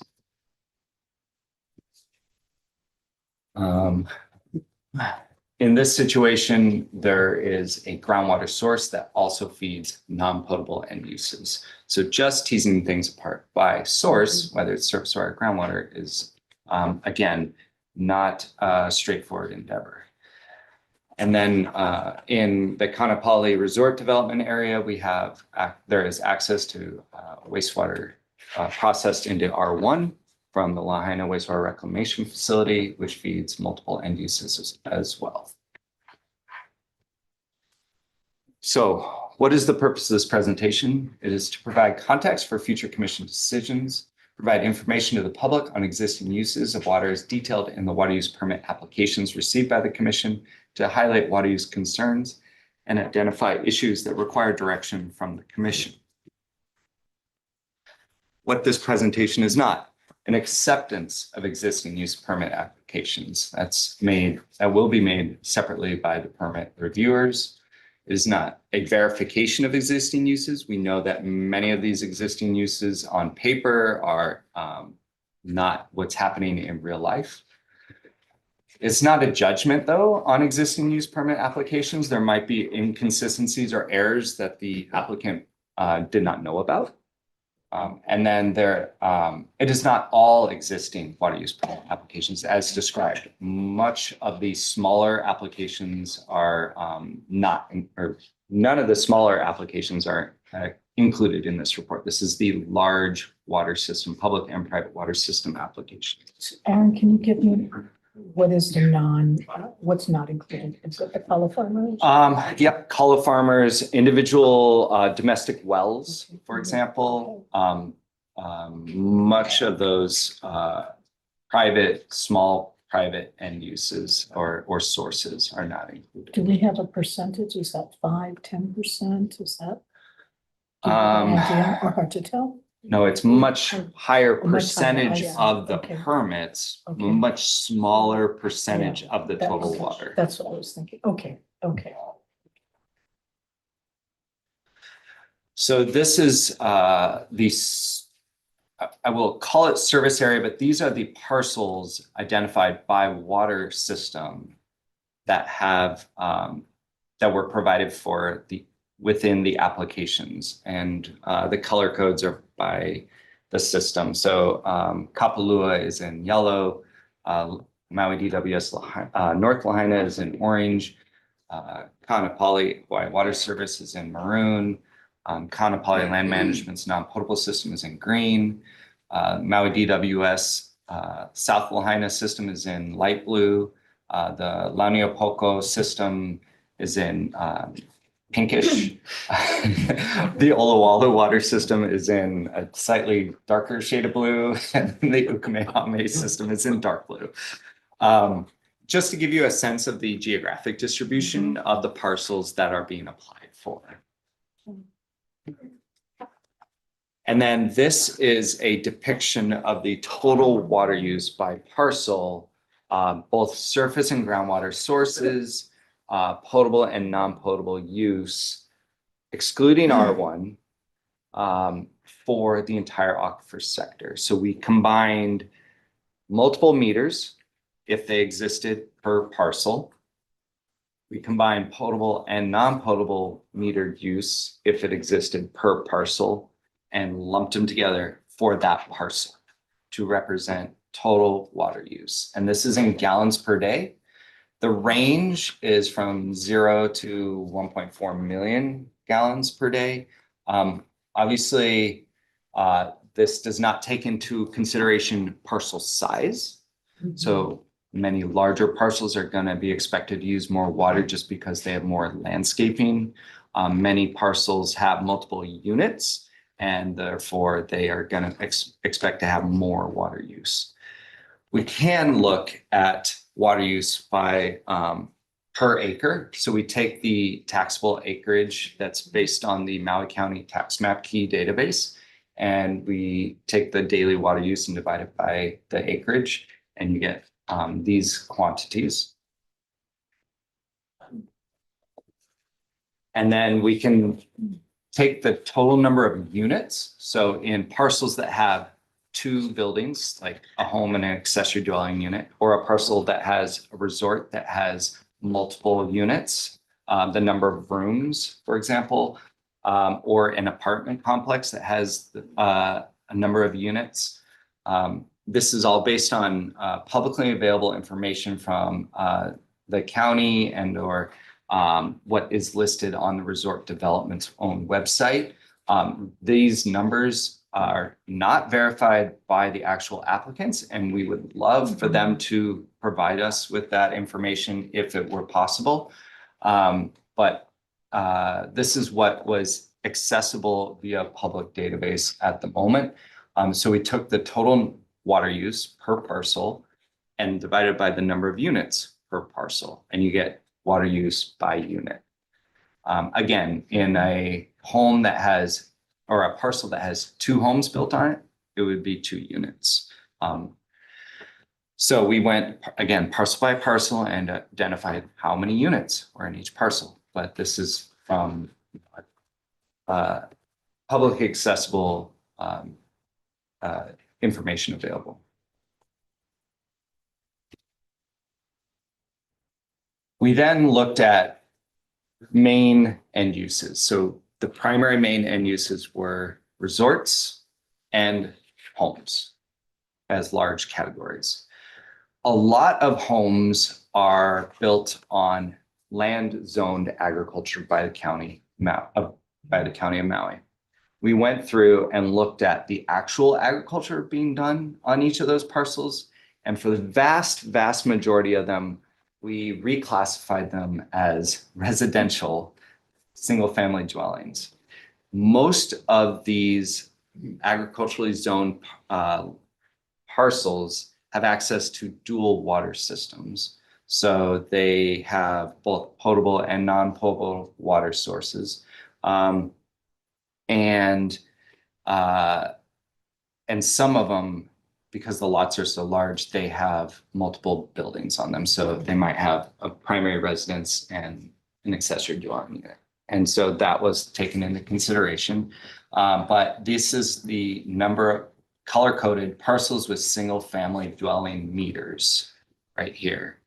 And then this is total water use for these single-family dwelling meters. That's ground and surface water, or potable and non-potable water. As far as I could tell, based on the county's recycled water system, there is no R1 being distributed to residential homes. The range of water use is from 0 to approximately 80,000 gallons per day in total water use. How a home has a 12-month average of 0 and is considered an existing use is beyond me. There were approximately 160 existing uses with 0 water use that were considered single-family dwellings. So most of these larger lots that are zoned agriculture, but are on what I would consider single-family dwelling meters, have large swaths of landscaping, as depicted in these pictures. And then I would like to, because as a scientist, I like teasing apart the actual data. This is a histogram of the quantity of use applied for by all the applicants for single-family dwelling meters. So the vast majority of single-family dwelling meters use less than 1,000 gallons per day. I think it's somewhere around 80%. And 160 currently use 0, which is, I'm not sure how that's an existing use, but that was part of the applications. And then about 10% of all the single family dwelling meters use over 2,000 gallons per day. 358 total. So this begs the question, what is a reasonable use of water for a single family dwelling? That includes potable and non-potable. This is total water use, potable and non-potable use. So to give some summary statistics, the meters with, and I'm gonna take out those zeros, those 160 zeros. I have Yeah, a question. Yeah. So is it possibly that was just unmetered and blank, or did it say 0? we got 0. So it was. I mean, it was on the I'm not application. verifying the applicant's data. I mean, I'm gonna say it's different if it's a blank or a 0. You It's know, a my 0. process. Yeah, So yeah. they said 0. Yeah, no, Okay. they applied Not just for, unmetered, it's 0. Yeah. Question on that? Yeah. Could it be water catchment? Catchment doesn't require a permit. Anyway, okay, thank you. So we looked at the county zoning.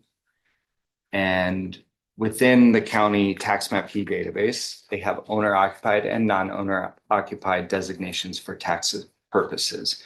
Now, non-owner occupied could be long-term rental, could be short-term vacation rental, could be secondary homes. We're not making a judgment. This is simply what the county declares these parcels as owner occupied or non-owner occupied as of April 2025. Meters with use greater than 0, the average water use for single family dwelling of an owner occupied home was 721 gallons. And that was approximately 1,900 meters. And for non-owner occupied homes, it was about 1,500 gallons. And again, about 1,670 meters.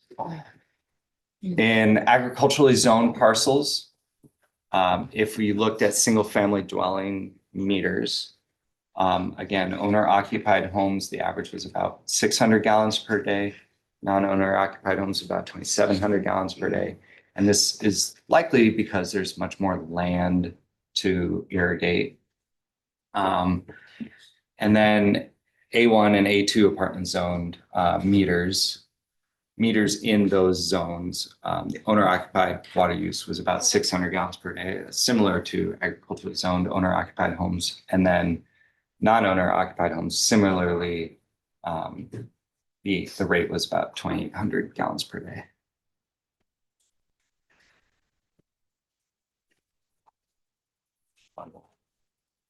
Continue. So there were about 450 single family dwelling meters that accounted for 3.23 million gallons per day in the upper end of the spectrum.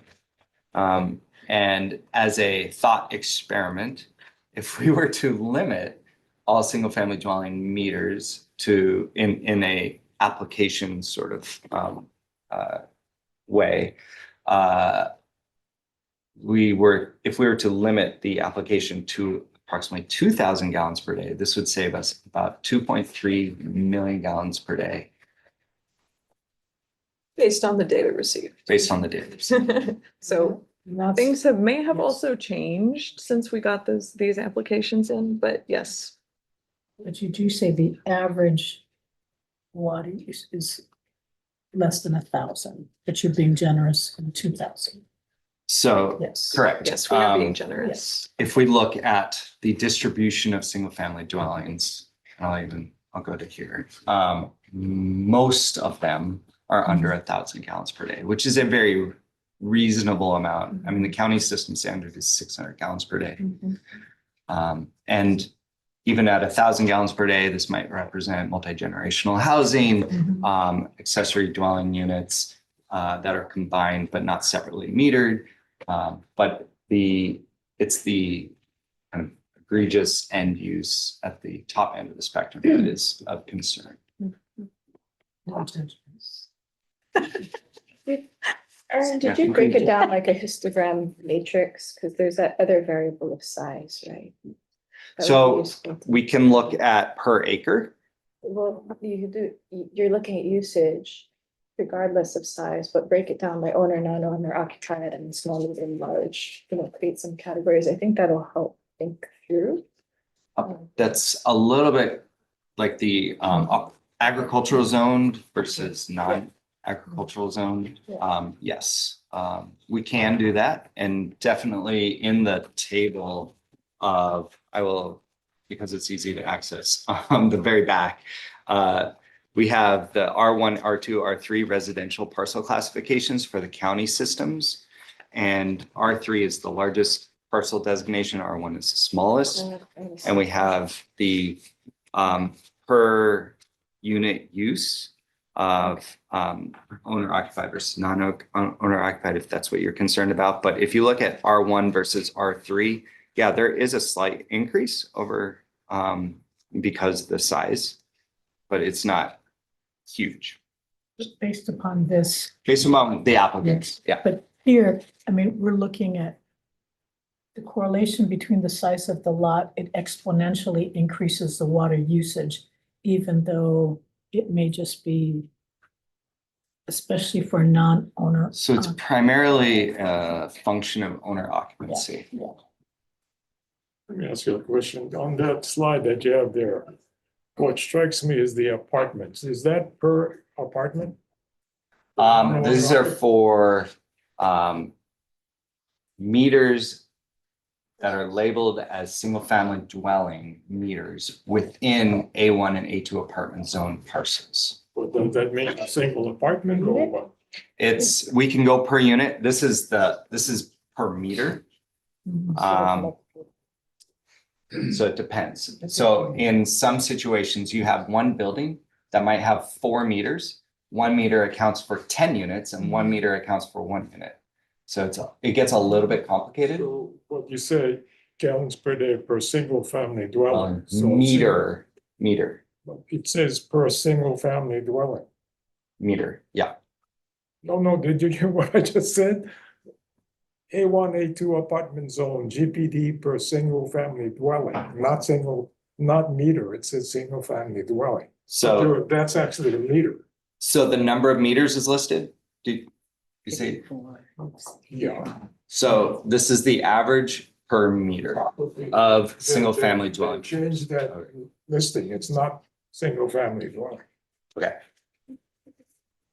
So it explains the stark contrast between 600 and 2800. The 2800's probably got 4, 5 apartments in it. Not necessarily. I can provide that in an appendix, but most of these are for individual meters for individual units.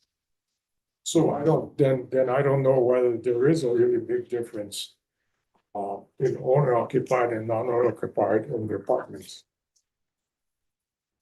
Right. I mean, on some level, that data cannot be completely extracted by the data given to us from the county or the applicant, because we only have tax map key numbers. And so some of those single family dwelling identified meters co-occur on the same tax map key. And even though they are identified as either owner occupied or non-owner occupied, they are within the same building. Well, the impression I get from that table is that the tourists are just wasting money like water like crazy where the owners are not, but that's not the case. It is possibly the case. The other possibility is that there are additional meters within these. So some buildings are sub-meters. Some buildings have separate meters for potable or non-potable use. They might be using potable water. It's identified as a single family or an A1 apartment zoned meter, but it's serving non-potable needs. Okay, so those things are per meter, not per dwelling. This is per meter. Yeah, that's a challenge here, that these. We get incomplete data Yeah, it's not from very the applicants. descriptive, unfortunately. Yeah. It's hard I to agree. draw conclusions at this point, And I but think it gives you sort of an overall snapshot of what the water usage is. I'm just objecting to the thing that said GPD per SFD, it should be per meter. I apologize. I had single family dwelling meters on the top. Okay, I'm sorry. Stand corrected.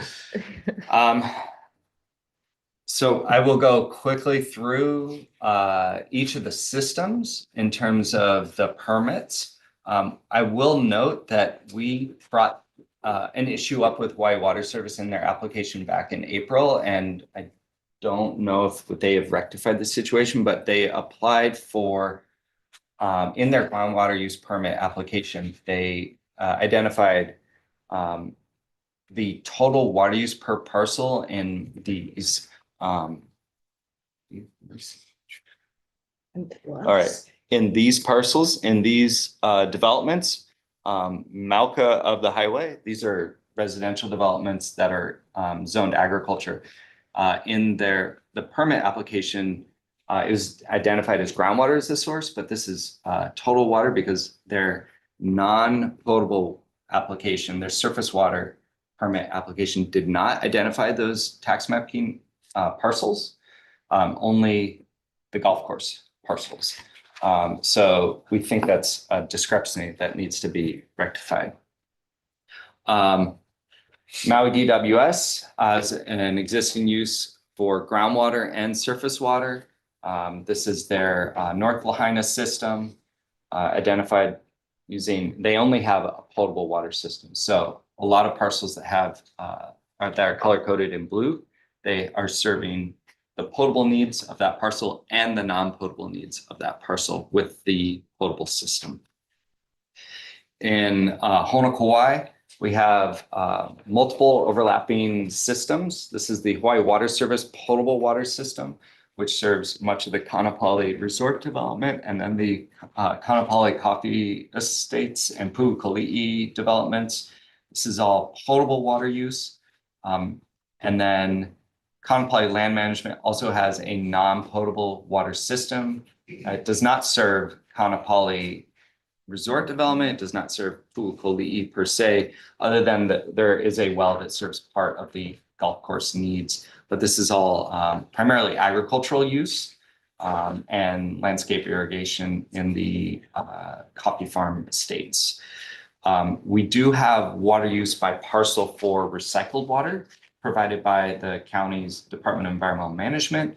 This is a color depiction of existing, in design, under construction, and future development R1 distribution, parcels that are served by R1 distribution. In some situations, there is an existing use, but they're also in design for a expanded use. So they might be upgrading the transmission line, for example, which would allow for greater distribution for a parcel that already has some use. So this is the current R1 use. A lot of these parcels say that golf course, for example, the lower 2/3 of the golf course in Kaanapali has, I believe, 2 meters that serves all of these parcels. So again, we have a hard time differentiating the per acre per meter quantification, but we know for the entire golf course how much is being used. Here's the Lahaina South Maui DWS system, multiple groundwater, and then the Kanaha surface water source that feeds the Lahaina water treatment facility. Again, no separate non-potable system serves this area, so a lot of the non-potable demands are met with potable water. And I apologize, it says Honopo'i Aquifer. This should be Launiopoko Aquifer. This is the Launiopoko Water and Irrigation Company joint application. This is the potable water source, color-coded water use for each parcel.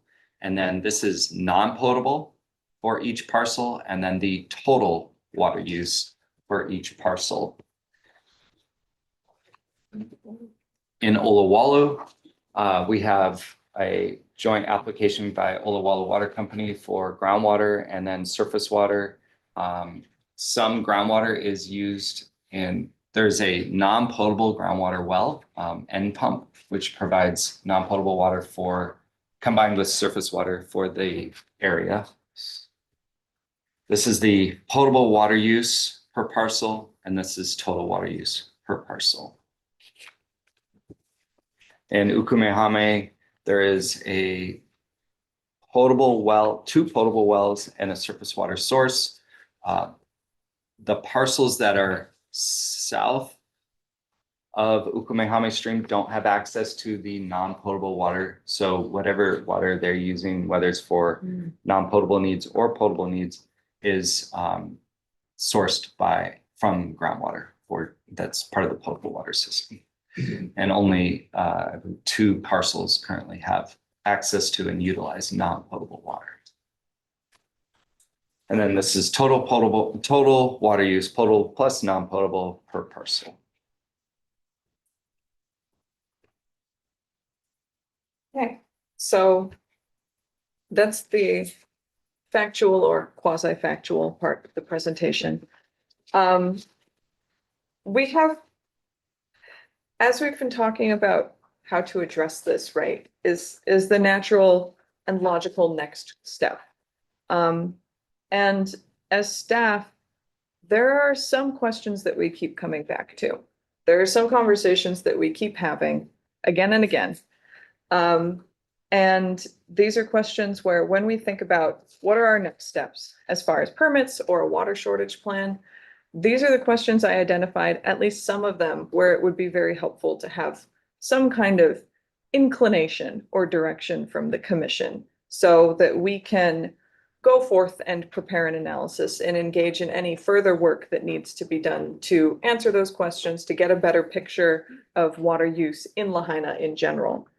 And I want to emphasize that this analysis, Aaron is very humble, but those of you who know him, I can say without hyperbole, he is one of the most capable people I've met, let alone on our staff. And he has a very deep understanding of statistics. He can do data analysis. He can work with GIS. He's great.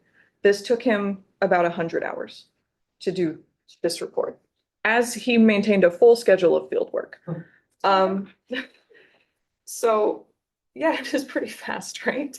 And so as we think about these questions, there is a balance to be struck. We know that there's a lot of savings out there. There's a lot of opportunity to save water in Lahaina, and that's something that we need to very seriously look at. As we go through this process, how do we allocate equitably among this community that has historically observed, some inequities? But there's some of these questions, if we look at a detailed level at the information, it requires more work on the commission side. So there's a balance between the amount of work and the amount of time that staff spends and how deep we dive into each of these questions. So with that, my first question, should water source, yes. Sorry, can I back up? Just going, can I ask questions about? Oh, about the data? Oh, absolutely. Yeah. Yes. Because there are certain statements made before we dive in, and I think it's relevant because I think, like, we throw around certain terms that I think staff know, but I think aren't necessarily clear. So in terms of permits, there's acceptance, or there's completion, there's acceptance, and there's verification. In the water use permit process, terms for acceptance are clear. Is this what you're following, the 7-point criteria? For acceptance, yeah. Yeah. As set forth in our statute, yes. So what is completion? Just that, so I guess what my question is, do we have rubrics that are clearly articulated other than this flow chart? Somewhat clearly articulated? Yeah, it's not super clear at all. But it's echoed in some other documents. Like, Right. is there a rubric? Because it would be useful to see, like, are 100% of them at 80% completion? Or are we, and also because garbage in, garbage out, right? We already know there's problems with at least one, probably multiple applications. And I don't want to interpret artifacts, like interpret mathematical kind of errors and artifacts. So I just want to understand, like, one, can we kind of clarify what that process is? So completion. I'll write this down for you too. Yeah. I'll answer. Thank you. I'm not involved. Yes, so there are certain conditions for permit applications that are, or there's a component parts of a permit application that are set forth in our statute and more fully described in our administrative rules. When we talk about completion, that's what we're really talking about. We're talking about, are your name and your address filled out? Are all the boxes? Are all the boxes filled in? Something. Are they internally consistent is another level of analysis that we go. So if you have box 1 and box 2 are supposed to add up to box 3 and they don't total, that's Okay. something that we would consider to go to completion. And we probably would not accept an application where box 1 and box 2 did not equal box 3 if they were supposed to. Okay. So that kind of stuff, is it legible? Were all the pages included? Were all the attachments included? Just really that kind of Basic, stuff. okay. Basic stuff, yes. Do they follow instructions? Right, did they Okay. follow? Okay. Did they follow instructions? Was their printer working? Okay. You know, that kind of stuff. And at that point, once it was complete to our satisfaction, that's when we would deem it to be accepted. Okay. But from there, we have to do this other step of verification, right? Which is verifying the actual end uses. If they claimed 5,000 gallons of water a day, and we look at the satellite data, and it really doesn't look like they're using 5,000 gallons of water a day, that goes to the verification process rather than acceptance. Okay, and so that's where this analysis is really kind of helping to sort of sanity check, maybe. Well, it's setting us up for, you know, if we decided that we wanted more current data, for example, Yeah. and we decided that we wanted to get, maybe we want to ask each of these purveyors for their meter data from last month. And we would be able to perform a verification based on that data with the framework that's been set up here. Got it. Okay. Okay, so is that right though? Like completion, acceptance, verification? Yes. Okay. Yeah, that was one of the things I wasn't super clear on, so thank you for clarifying. Okay. And then, sorry, just so we're clear, in the term potable water, you mean drinking water? Is that what you mean? Well, Or some people we have varying definitions of potable water, Yeah. so. So, Erin, correct me, but, potable water that is drinkable, right, is not necessarily used for drinking or for potable end uses. We're talking about the potable sources as well as the potable end uses, but we haven't really teased out which of the end uses require potable water use. So when we talk about potable, we might be talking about treated surface water, or we might be talking about groundwater. It really depends. Gets a little sticky too. I also am like, well, its chlorides might be low, but if the DBCP is high, is it potable? And you start rabbit holing. So I think clarifying in our records what we mean by certain terms would be helpful. So these are public drinking water regulated systems are considered potable. Yeah, so are we talking about Are we potability at talking the about source? Where the, Is that what we're talking about? Is the water that's regulated by the public drinking water systems? That's how you're defining potable water. The federal and state regulations. Okay. Well, that brings me very neatly to our first question, matching water source with water use. So, I suppose this question is using potable in a different way, but if the chloride level is under 250 parts per million, should that be reserved for potable use? We do have an example of a golf course in Lahaina that has, groundwater wells that are considered to be non-potable. They're not suitable for drinking because the chloride is too high. So are those acceptable to be used for golf course use? Or, where do we draw the line there? Or is there a line to be drawn at all as we're matching sources? Question. Should water source be matched with water use? That's not the same as matching water use with water sources.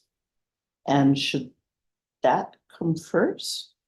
Identifying the water source before approving access to it for use. I'm not sure I understand the question. We seem to be looking at approvals of uses for water when the source of the water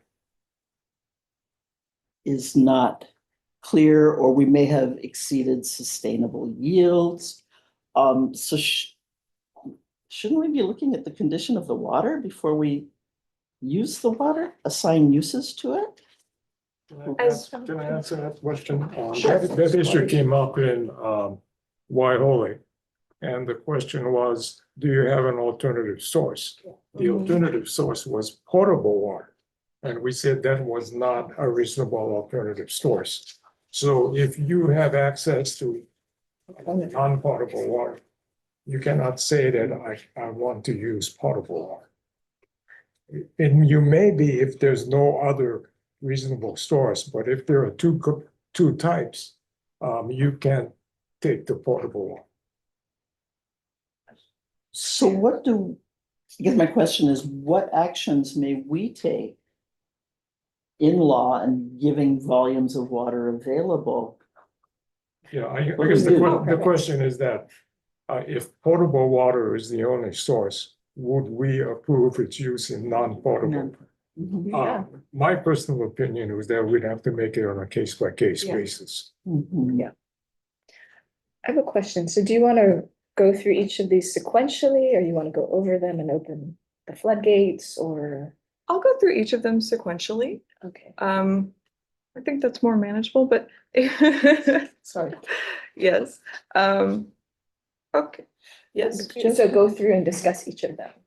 I just wanted to articulate that within the report is the quantity requested for each permit application. And then what I focused on was the end use of that quantity, but we have the original quantity in total and then their sources identified and the current conditions of the well in terms of chlorides and that sort of thing identified in the report, just for your background information. Understand the value of the snapshot, but wondering as a decision maker, I'm looking for clues to make the decisions. Appreciate the snapshot and that it's a prologue to more to come.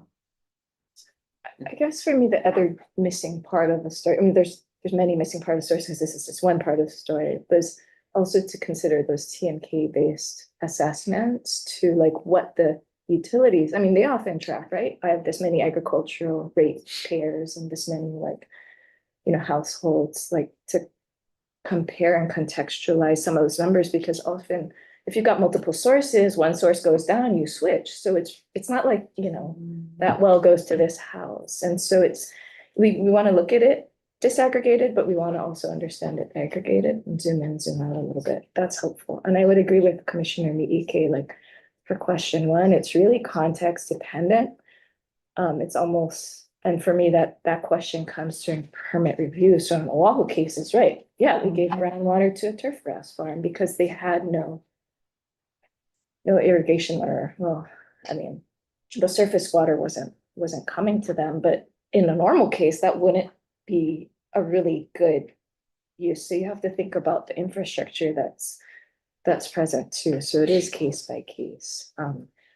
Yeah, and I totally agree with that, because what about non-potable groundwater? Is it with treatment or without treatment? That's about You know, potable so water on it the is wall. really sort of. Yeah. So the wells identified as non-potable wells are not treated. Okay, but with some treatment, you could use it for. Yeah. Definitely. Yeah. Yep. We're just packaging what was applied for. Okay. Okay. So I did want to point us to, like, we have very, good guidance in the Water Resource Protection Plan, Appendix 1, Section 2. And maybe this is not for staff, but it's for everybody else, is that, we do sort of lay out clearly some of these questions that apply. It would be helpful to consider in light of these questions, where like the alternatives analysis is not necessarily written in this, is it in here? Like it's nicely detailed in Appendix I2, where we are weighting like, okay, what are the different sources and how do we think about preserving high quality groundwater for the sort of highest priority use, Mhm. like as we try to do in Maui. Thanks. Okay, one of the other big questions is defining reasonable agricultural use. And when I say reasonable beneficial or reasonable, I'm really talking about reasonable beneficial. It's defined under our code, which it goes to three different things, right? The use of water in a quantity that's reasonable, economic and efficient for a purpose and in a manner that's reasonable and consistent with state and county land use plans in the public interest. So we're looking at quantity, purpose, and manner when we're talking about reasonable beneficial use. And as a policy matter, right, I would suggest there is a difference. There is a big difference between agricultural production for food or, you know, other agricultural needs versus landscaping, irrigation, and other uses on ag zoned parcels. I think when Aaron was going through and doing his classification, I'm not sure what rule was used. Maybe it can be boiled down to, you know it when you see it. We could also go through and run something like IW Reds for each of these, which is, you know, time consuming, but we could do to see what the actual water duty is for each parcel based on the parcel itself. Or we could apply a diversified ag water duty to each parcel. But then the further question is, which parcels get the diversified ag duty versus which do not? I think that's already been answered by the Supreme Court's review of our cases. In Waihoe, we treated golf courses differently from agricultural land and gave them less water than what would be for growing. And that was okay by the Supreme Court. Right. And then second of all, even among agriculture uses, we are under the obligation to not just sort of set a standard, but to look at the crops and the area in which they're being grown, which I think we sometimes have done, sometimes have not. But that's what the Supreme Court said. Okay. Question on that matter? Yes. Do we always presume that there's a income generated by the ag lands? Or might, since we're taking up, you know, as compared to irrigation or landscaping, if folks are growing subsistence on their ag land, is that an ag use? Sure. Okay. That could be If an they're ag doing use. it for food and subsistence, Yeah. that's ag use. Okay. We're Yes. just talking about issues where it's not really food production. Right. Yeah. Mhm. Landscape irrigation, golf courses, so. I only ask because, you know, we grow a certain number of sheep each year to make righteous our ag designation. That's all. That, in the Navajea case, cattle was one of the issues, and we recognize that. It's just that they use less water if you're growing for cattle than you would for food. So we did make a decision. Thank you. So I have a different issue before we think about the amount of water. You know, one of the 7 criteria for acceptance is consistency with state and county ordinances. And so since on Maui, I'm remembering a case in Haiku, we kind of authorized some water use for like a place that was doing commercial activities. And later I found out like, oh, they're in violation of county code. Like, was that done? Because you reclassified on your, when you know it, when you see it basis. But like, has the analysis of that been, you know, like cross-referenced and checked? Because if it's obviously a swimming pool on an ag zone parcel, that's not our issue, you know, that's like a county issue. And we need to make sure that we have checked that we're authorizing, you know, a person particular use. Yeah, so I guess I was like, that's actually, we have to back out a little bit. Yeah, that's another big question. Yes, Yeah. it is. Identifying, right, whether the dwelling is permitted, whether it's permissible within that zoning designation. That's something that staff could look at Yeah. before we proceed with awarding or with Well, and giving that out would allocations. help us, you know, in the commission side, because it says conditions for permit criteria 5 inconsistent with state and county general plans and land use designations, and criteria 6 is, like, they seem redundant to me. I'm not a land use person, but criteria 6 is consistent with county land use plans and policies. So that way we're not getting ourselves in trouble later. We want to make sure we've done that. And then when we review sort of permit by permit, they justify, oh, I'm irrigating like so many acres of citrus trees, blah, blah, or I'm irrigating roadways. And that comes before us, right? And they have to, that permit applicant has to make their case in a public setting. So I guess I'm like, does that need to be figured out by staff right now? We have to do homework checks. Or do we create the record and then that decision comes to us guys to make political challenging calls?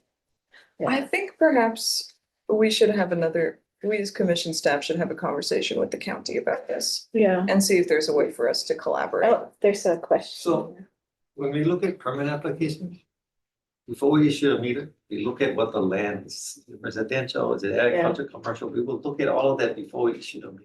And we will make that, this is what you're gonna use it for, so we'll issue a meter. So before we issue a meter, we know what the use of that land is. Yeah, so you guys have that. Yes, we do. So we do have that. So before we even issue the meter, we exactly know what it's for.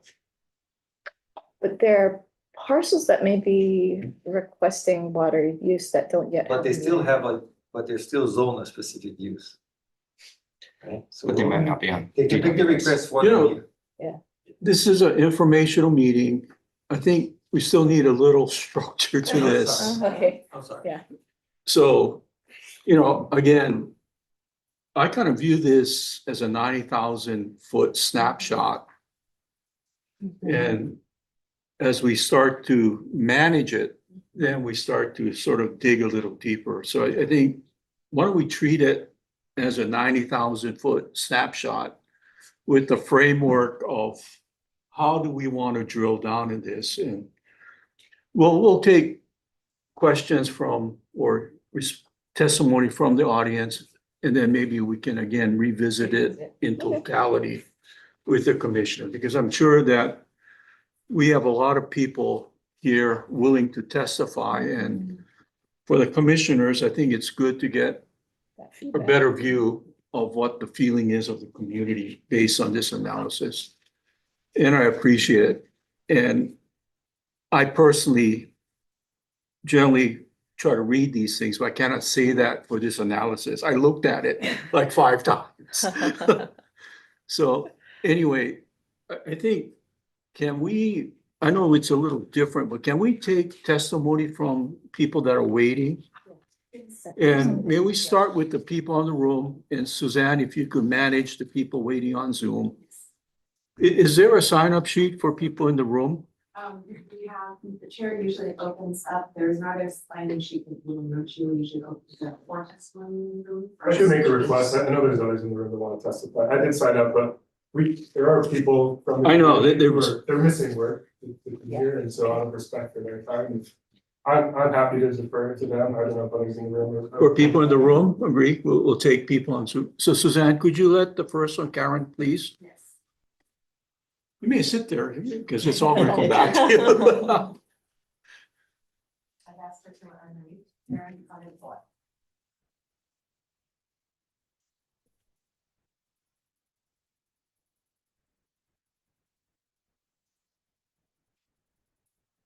Aloha nui, am I the first testifier? Hi, welcome.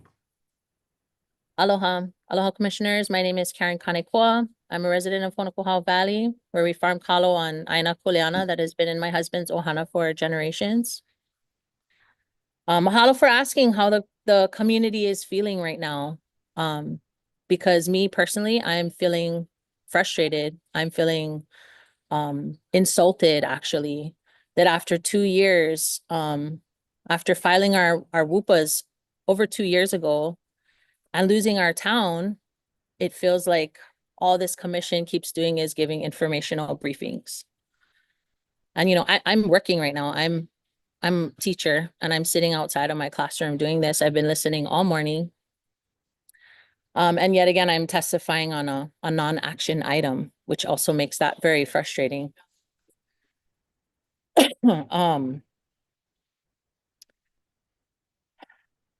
Deputy, when you came to Lahaina last April, we asked for immediate action. And Kira, you said you were gonna prioritize WUPAs, which, I mean, mahalo Aaron for all the information, but it still feels like, okay, what are we doing here? And the same time last month, I said that the time for informational non-action items has long passed, but we're still here again at a non-action item. Very frustrating. Instead of action, it feels like I'm hearing, you know, excuses. I understand this is a complex process, but it just feels like we keep coming to these like dead ends of, I don't know what's going on. And I don't know. I just hear excuses, questions, and it's pretty insulting. The water struggles in Lahaina and across Hawaii is where it's not going to get better if all we keep doing is sitting down and talking about it. We need action. We need movement at a little faster pace, Paha. That would be helpful. And Deputy Kahahane, you promised that you would set the tone, that you would make us people feel heard, and that you would become an expert in law. I don't feel like I'm getting that from you, listening to this presentation just now even. And it's been over a year and it still feels the same way. And you also did say that, you know, I quote, you said, you have to earn trust by action. That's correct, you do. Actions speak louder than words, right?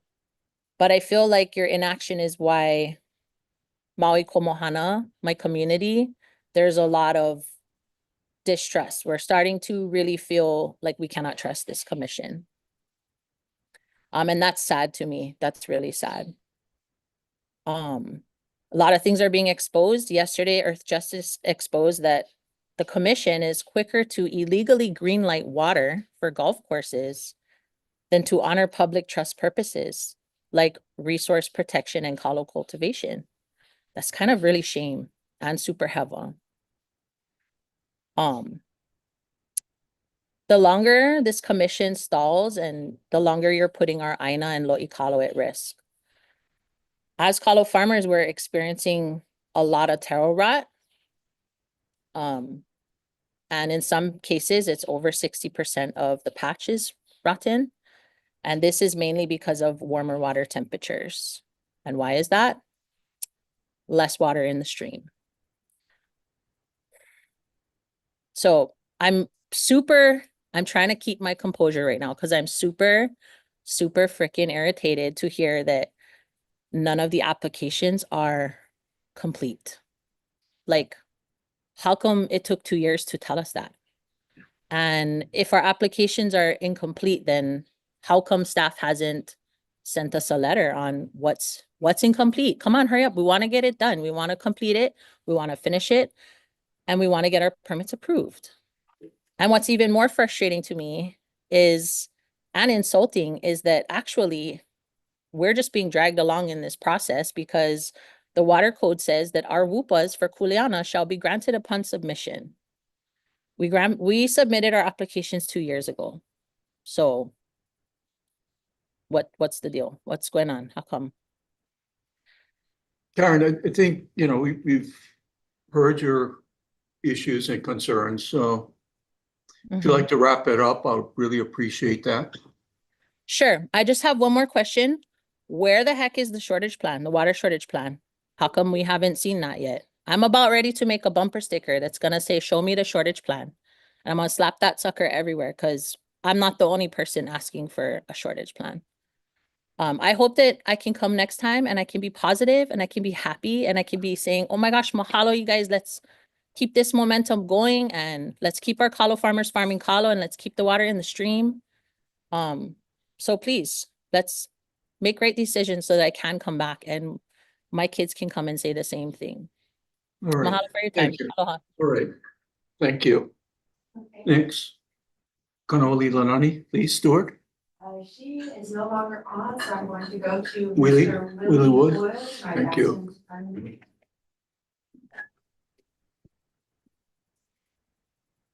Hold on one second here. Aloha, commissioners. I have something I wrote down here. I'm just gonna read it off real fast. My name is Willie Wood. I'm a kalo farmer from Honokohau Valley. I'm also one of the Honokohau residents who have explored almost every inch of Honokohau Valley and have a very comprehensive understanding of the infrastructure here. And just to be frank, I'm frustrated that I have to come back here again and ask the commission to do its job. We need action. Last time I testified, I shared about the dangers of MLP's water management practices. In response, Chair Chang said that we all need to do better, which includes holding the legacy diverters accountable with the enforcement powers that this commission has. Since September, MLP and Hawaii Water Services have done some infrastructure maintenance, which was ordered by the commission more than 5 years ago. They started the long overdue process because of a lawsuit and a notice of non-compliance. But the water management practices haven't improved. All of last week, I witnessed water flowing into Honokowai Stream. Flowing into Honokowai Stream from Honokohau Ditch.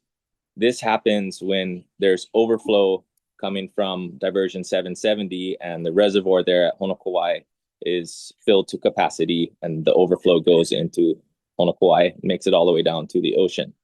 That also is happening because Maui County refuses to take the turbid water that is coming from Honokohau during the rains. They're potentially wasting millions of gallons of water in the middle of the worst drought we've ever seen. And here we are sitting in another info briefing. A notice of non-compliance is just a slap on the wrist. It may get them to make temporary changes, but it obviously doesn't fix the root problem.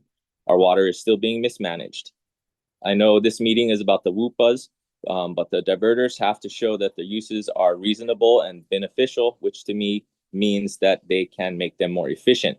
At a minimum, we need some new infrastructure, maybe a system that can put some of the overflow back into the natural stream course where it can replenish our groundwater, or a new reservoir that can let the turbid water settle and so that the county can use it, or better yet, a diversion that doesn't take as much water from the stream to begin with. All of these are solutions that can be conditioned as part of the WUPA process. Please grant WUPAs for true public trust processes, and then see how quickly MLP and other diverters will make the system more efficient. It breaks my heart when harvesting our lo'is out here to find 60+% of our kalo is rotten due to not having enough water, or if we do have enough water, it's too hot. We were getting 90+ degrees temperatures in most of our lo'is over the summer. But we need our water permits approved now, please. We need solutions. We need accountability. It's been 3 years since designation. Enough informational briefings already. Please take some action. Mahalo nui. Okay, thank you, Willie. Is, Kanoa Lonnie Stewart okay, is great. back She's online. back. I've asked her to unmute. Hello, Kako. Can you hear me? Yes. Okay. Aloha oko, e ka po'e nona ke kule ana, ko'i lua ole, o ka mālama ana i ka wai. Avono keia o Kanoa Lonnie Stewart, no lahaina mai au. The last time I spoke in front of the commission, I was with all of my homana, and all of you are in my hometown, Lahaina. A handful of my homana spoke that day, urging you guys to do what is required of the law, to follow through on the public trust. It's not just a piece of paper that you read through and brush to the side. It's actual livelihoods that are in your hands. Like we think about this on the daily. If we have enough water, it relates to our education system. People think about if they need to be moving to the other side of the island and change their whole what they do as a livelihood. And so just a little bit of a reminder of the Haumana and what we said about following through on the public trust. Sorry, I'm just gonna jump through my testimony. Mahalo for sharing all of your guys' mana'o, especially the questions towards the end. Should potable groundwater be reserved for potable use? You know, given the current conditions, there is no situation in which we should be using our precious groundwater for anything other than potable uses. Watering golf courses and filling swimming pools are probably not the most reasonable, beneficial uses of potable groundwater. How will reasonable agricultural use be defined and how can it be distinguished? The only reasonable agriculture is growing food, cultivating native plants or reforesting aina, decorative landscaping, Bermuda grass, and whatever else you find in the yard of gentlemen estates is not agriculture. How much water is reasonable, beneficial for a household? The county said 600 gallons per day. You guys were kind of talking about it around 700-ish. Most owner-occupied households are able to honor that. The staff submittal shows, however, that many homes in Maui Komohana are still using way more than that, even while we're in a drought. Some take upwards of 10,000 to 20,000 gallons a day. It's ridiculous. And so it's definitely another area where immediate action is needed. How will uses by hotels, resorts, golf courses, and other commercial enterprises be balanced against the public trust uses? You guys also talked about this as well, you know, as the law states very clearly, the 5 public trust purposes are true domestic uses, pertinent rights, DHL reservations, traditional and customary practices, and resource protection. We should allocate to those public trust purposes first, then to public purposes such as affordable housing, housing for fire victims, and true agricultural uses. Only after that should we even consider hotels, golf courses, and other commercial enterprises. It was also talked about too in Waiahole, the court ruled that public trust purposes and public uses have priority over private commercial uses. You know, CWRM, you guys were the one that designated Maui Komohana as a water management area, and the Lahaina community supported that, and we still do to this day. And I think I said it before, but I'll say it again. You know, we are a water management area because of the dire situation that we're in, not enough rainfall, increasing effects of climate change, pumping of groundwater, hitting increased chloride levels. And so this WUPA process is a crucial part of designation to be able to effectively manage, protect, and regulate all water uses. And so I definitely think that WUPAs that are for public trust purposes should be granted and those permits issued to begin to follow through on our 2022 designation. Mahalo for your time.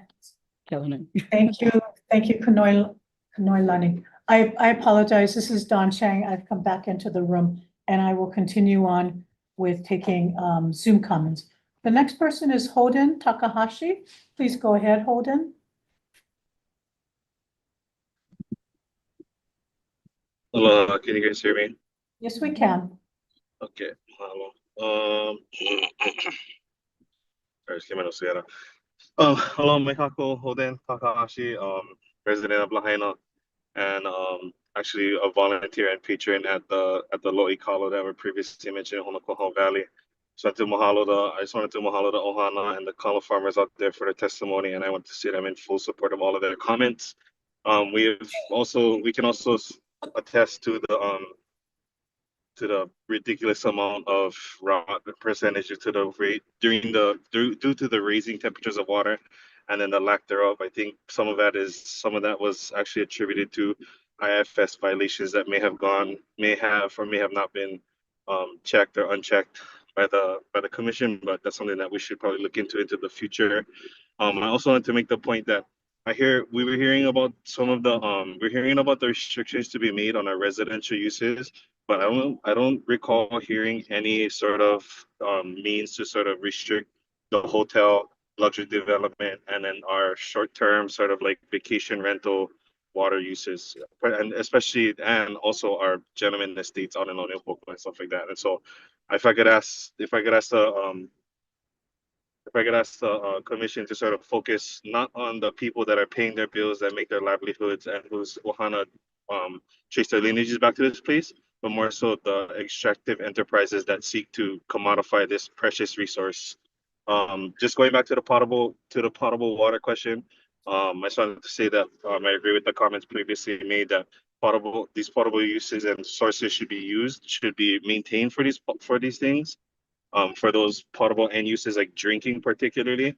I think that we've been noticing some of these areas that the water availability of of freshwater ground resources has changed. For instance, the level of water in the streams, the level of rainfall that we have, and even some of the freshwater springs that we see popping up in the ocean, those things are being depleted at a rate that I'm not too sure if we're fully aware of in terms of data and stuff. And so it'd be good for us to reassess these as we begin to move forward. I also do believe that we should definitely move forward with granting the Kuleana, lineal descent and Ohana their WUPA permits as a top priority as outlined in the water code. We were also made aware that when we talked the last time we heard for an informational briefing. Holden, can I ask Yo. you to summarize? Because your time Yep. is up. Okay, thank you. Thank Real you. fast, just wanted to say that we were made aware that that you, Chair Chang, and Governor Green were specifically allowed the pumping of potable water to water golf courses in the Kaanapali region. I think that that's something that we should definitely examine. It's something that's not Pono. I think that we should definitely. We heard about the Pulelehua development being accepted, and I think that if we're to do so, there is no source of water to be identified for that. So I would say that we should look to the large corporations like MLP for that use of those projects to come out of their allocation. Not any sort of new process, but to be used by the people that are diverting the water, the people that are using it for the commodification are the ones that should be fronting it up. We shouldn't be punishing the residents. We shouldn't be punishing our lineal descendant Ohana, and we definitely shouldn't be taxing our Kuleana Taro farmers in our rural areas for these sorts of for the sake of whatever it might be at the other end. So just wanted to Thank you, Holden. finish up with that, and mahalo. Okay, appreciate that. I now have Lauren, and then after Lauren, Ellie. Go ahead, Lauren. Aloha, Chair Chang and Water Commissioners. Lauren Palakiko of Kaua'ula Valley, where we farm kalo on Aina Kuleana. I'm currently working, so I'm going to try to keep it short and sweet and get straight to the point. This past April, you folks noted that Kaua'ula IIFS is still being revised. The Q50 was at 3.55 MGD and Q90 at 2.39. What's the status with this revision? We need our IIFS. Our gentlemen estate agriculture neighbors whose water is delivered by Launiupoko Irrigation Company are receiving an appalling amount of water compared to the county's declared reasonable beneficial amount of water per household, which is 600 GPD, gallons per day. Based on the summary of WUPA's document, page 36, the average metered water use shows each owner-occupied parcel in Launiupoko uses 24,489 gallons per day of non-potable water. Their potable drinking water total daily usage is 9,937 gallons per parcel. Add that up. The average parcel for owner-occupied total water usage in Launiupoko is 34,426 GPD, and non-owner-occupied is almost double what the county system standards at 1,136 GPD. This is enraging in a time where our local town is on drought to water restrictions, where their grass is drying up, causing extreme fire hazards in an even broader area than what was in August of 2023. And our aquifer that they are pumping from is showing chloride levels as high as 300 plus parts per million. Keeping in mind that EPA's threshold for safe drinking water is no more than 250 ppm. This is no joking matter. Where is CWRM in all of this? You have the data. We pushed for you to have water designation management in Maui Komohana. Potable ground drinking water needs to be used for potable use. I can't stress enough that it should never be pumped entering our aquifer for the sake of golf grass or vacant mansion swimming pools. Kalamai. Surface water should be used for TNC practices and true beneficial agriculture use, such as edible foods, reforestation, and cultivating native plants. I recommend you start looking at Maui Komohana like it's the water crisis that we are in. Before resident-occupied towns get put on drought restrictions, vacant pools need to go. Scrutinize those who are in ag zones with farm facades. You are the state who is given and trusted with the power, authority, and kuleana tu malamavai. It's time to do something about it. get serious and take action. Mansion should be designated an allotted amount of water per house, not 34,426 gallons per day. Also, if you don't know, they are planning a whole community development in La Unipoco, which they've already broke ground for. How much more water is going to be used there? We all know the public trust uses. At least I hope we all do. We know what has superior rights. Do you? Mahalo for the opportunity to testify. Please reinstate Kaua'ula's IIFS. Eola kawai. Thank you very much, Lauren. Paele? Aloha. Aloha. Yeah, aloha Chair Chang, Commissioners, mahalo again for the opportunity to speak. Good to see you folks again. Hopefully one day I can come here and give testimony that's a little bit more uplifting, but unfortunately here we are. I am Paele Kiokona. I am a representative with Lahaina Strong, Save Honolua Coalition, and Kuleana Ohanas out in Honokohau and Kō'ula. Our Ohana has worked tirelessly for years in reopening and reinstating some of these lo'i that have been overgrown due to when the rivers were completely extracted. And I really wish maybe you guys should go out there one day and go see for yourself how amazing and beautiful it is that the stewards of this place and what they've been able to accomplish. And maybe it would give a little bit more willingness to work with these ohana. With all this effort though, even with the extreme drought and everything that has been coming, it's extremely challenging to keep the kalo and the lo'i healthy due to just the insufficient amounts of water and the water temperature rising.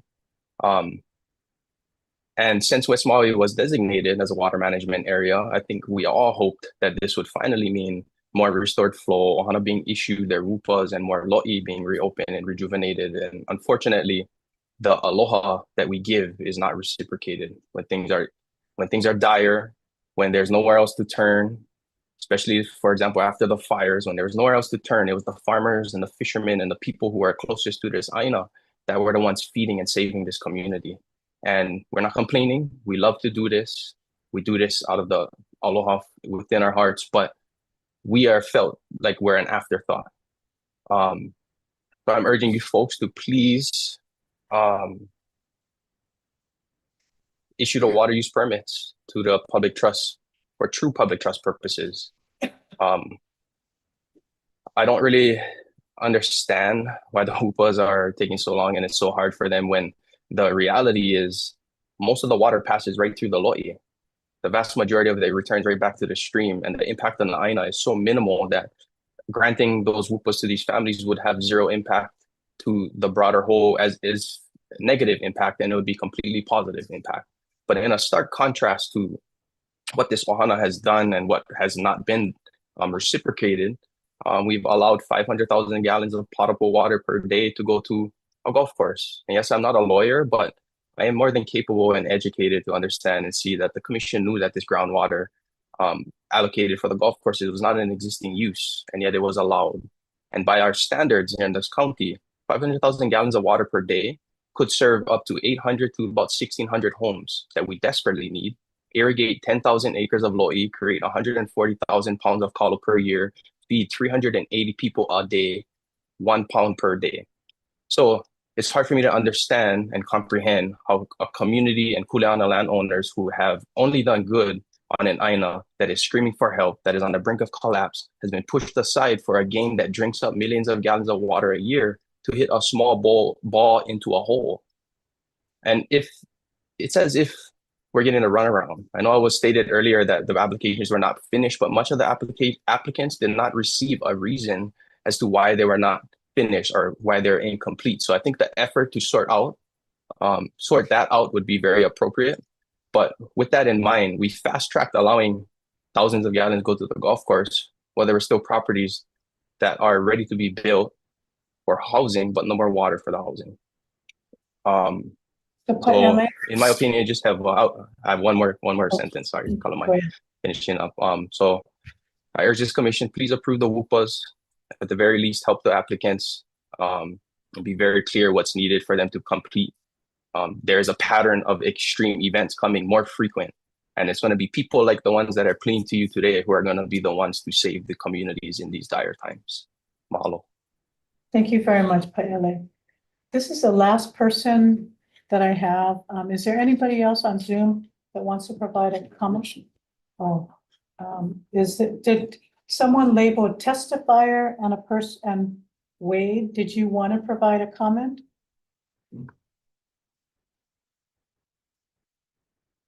If you two raise your hand or unmute yourself. No responses. Okay, so what I'm. Is it that computer? I think there's, yeah. Oh, maybe. That's the testifier unmuted, yeah. You're right. Good catch, good catch. Okay, so I don't think we have anybody else on Zoom. Is there anybody else, one more chance in the boardroom here? I'll say. Oh, I'm sorry, we didn't do the boardroom. We did not. Oh, I apologize. I apologize. No, please come on. No. Come on. I didn't sign up. Yeah, no, that's okay. That's okay. As long as you raised your hand and you took the initiative, go ahead. I appreciate it, Chair. Yes. Hi, Commissioners. My name is Mahesh. I'm with Earth Justice. And you've heard from the community members, you heard from us last month of the need for action to take care of specifically the public trust users and these community members who really are just asking for practically the bare minimum of what they need to sort of live their lifestyle. One thing that I was really struck by in Dr. Strauch's presentation was this idea of, owner occupied residences using what seemed to be close to a reasonable amount of water, and then just the astronomical amount of water that's being used. And I'm kind of reading, not exactly between the lines, but based on the images that Aaron was showing. These gentlemen, farm estates are just using up so much water. I mean, I think he said somewhere 2 to 3 million gallons a day could be saved if those properties were using reasonable amounts of water. Add to that the 3 to 5 million gallons a day of additional R1 that's being thrown away from the Lahaina wastewater treatment facility, and all of the potential for R1 use that Aaron's slide showed. And what we're looking at here is a situation with solutions built right in. And all it's going to take is for you folks to really just hammer away at it and ensure that staff is helping push things along to get these WUPAs dealt with. So I just really implore you folks to take care of these community members. They need that water. They want to have it solid and locked in. And then let's deal with these water wasters, these water abusers that are all over Maui Komohana, as Aaron's slide showed. And most importantly, let's get it going as with as much action and motivation as you folks need to press on your staff to let's get this done. And of course, we'll be here to support the community through all of it, and hopefully we can do this. And because if it's too much longer before we start, there's a real fear that it's just going to lead to sort of death by info briefing, like endless, oh, now we got to go back because it's been so long. And let's deal with it. Let's use the information that we have, and let's take care of these community members a lot. Thank you very much. Who else would like to provide a comment? No, if you can introduce yourself.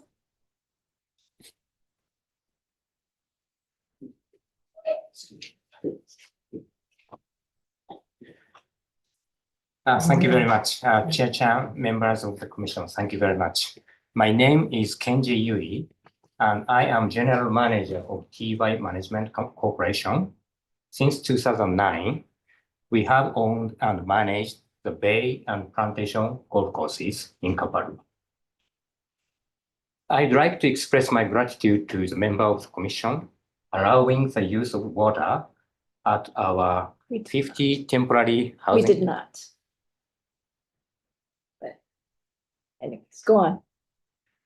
50 temporary housing units, and now 47 families are living in the temporary housing, which is very good. And as you may be aware, yes, water shortages since early this year have resulted in the cancellation of the Century PGA tournament held next year in January. Our greatest fear right now is that this 2026 cancellation may turn into a decision by the PGA to permanently leave Hawaii if water shortages continue into next summer. To begin, I would like to express my appreciation to the staff of this commission who worked very hard to produce the water use summary report in the Lahaina Water Management Area. After reading this report, it confirms that West Maui is encountering a serious water crisis. Although the report emphasizes that more conservation of water use is needed, it also indicates that there are more than 90 existing use water applications and 48 new use applications pending before this commission for action. Demand for water resources is not decreasing. What is clear to us is that we, as a community, need to develop a solution to address both the short-term and long-term water issues. Conservation will help decrease demand. However, additional proactive measures to increase water, optimize water are needed. Toward that end, we have been proactively engaged in developing a conceptual water solution path forward. The plan, although not perfect, requires that major stakeholders play their part along with the wider community. The plan is intended to make more efficient use of existing water facilities and to increase supply of the water. At the present time, Mr. Yuri, I really appreciate what your providers, but I've been limiting everybody to 2 minutes. Yeah, I know. So you've been, Yeah, so if you yes. could just summarize. Yes, Thank we are you very social. much. Yeah, I know that. Thank you very much. We are socializing the details of this plan with major stakeholders. So we respectfully request that should this plan gain acceptance by the stakeholders, we would like to brief this commission at some point in the near future. Thank you for this opportunity to testify before you. Hopefully, we will be able to see you again soon. Aloha. Thank you very much. And thank you for that. We look forward to Sure. seeing your plan. Thank you. Thank you very much. Is there anybody, Kimo?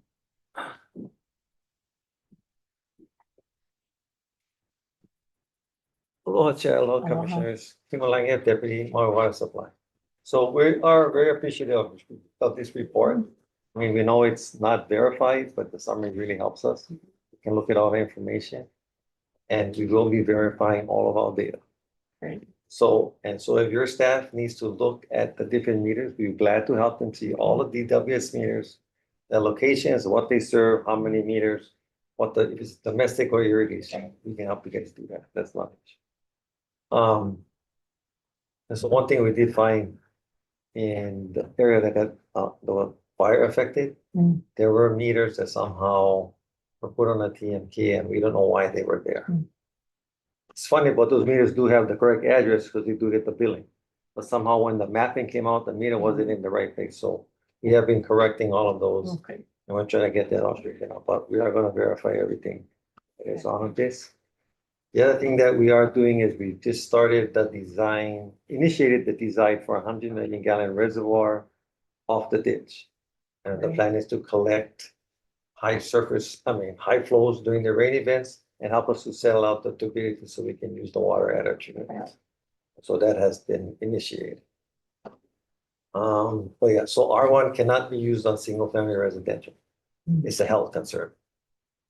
But for multifamily, you can use it as long as in the common area. The other thing is, there is something, I don't know if the commission can look at, but when there's a drought, the department will put out a stage 1, stage 2, or stage 3, but that only affects our customers, Yes. right? Yes. So it's hard for us to say to the private guys, and you guys please cut back too, because Right. it's obvious is everybody in West Maui is Right. affected. So I don't know if there's something that the commission can do in trying to put out something that, okay, this is stage 1 for all of West Maui, everybody complies, right? That helps us too with enforcement, right? Because right now, we have a plan, a conservation bill that's in council that we're trying to get through that will increase our enforcement capability. So like if the commission says we're on a drought, we say we are, then it makes it easier for us. I mean, even if you guys were to say, okay, there's a drought in West Maui, everybody cut back 10%. And if you don't, well, then you guys are gonna get fined, and you guys need to show us that you're actually cutting back to 10%. So, okay. Okay, so Sorry. that's it. Support our legislation. Yes. We actually had a bill to that effect. I know, that's right, and we wanted to. Yes, we did. Yeah, okay, thank you. Why do we need a bill? I mean, if we, Private, on a non-designated area where there's private purveyors. but this is not a designated. Yeah, but- The emergency proclamation. is that- Wait, are you just asking for a declaration on the part of Something that- Seaworm that we are in a drought Drought, one? and everybody needs to yeah. cut back, yeah, something, I don't So know how I to. don't- why would we But that's need- not enforceable. But he will enforce it. Well, I can No, enforce He- our On side. his, not on private It's purveyors. private. Yeah, so from the, from the Oh, department I see. side, we can enforce it, I can't tell Maui Maui Land Land. and Pine or Hawaii Water Service. We can ask them, but it doesn't, So and then we can enforce their customers. maybe this is a good time for me to say, I would like to do this. I think it is within our capacity, now that this area has been designated to do so. To say, for example, a stage 1 restriction has been declared for West Maui, it should be applied to the private systems as well. That is something I, as deputy, would recommend. And we have the authority to do, what was the proposed legislation about them? I thought we The needed proposed that. legislation is non-designated areas. Oh, okay. For example.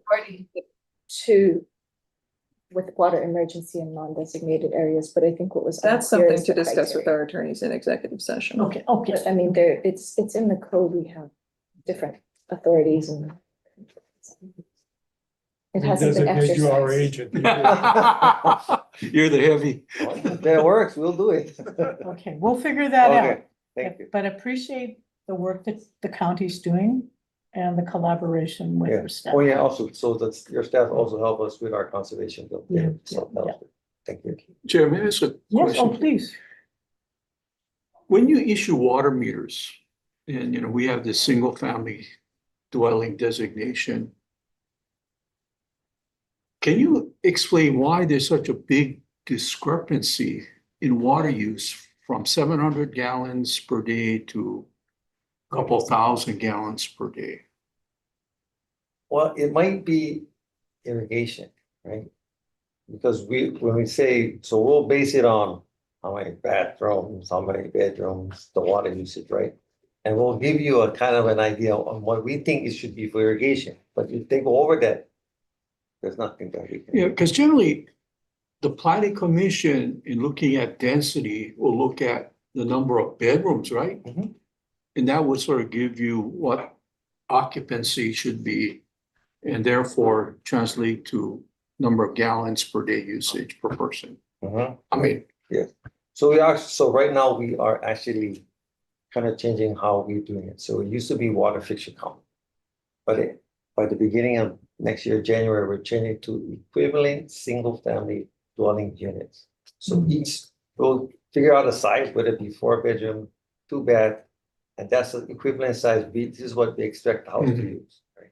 And so we can do that for 2 or 3 units. We can go to the commercial units, we can even go to the multifamily and use the same criteria. so like the data Aaron presented today, that meter usage could be for like a 4-bedroom house versus a 2-bedroom house versus a cottage or whatever it is. Right, and so we can help verify that data. Okay, I mean, again, Right.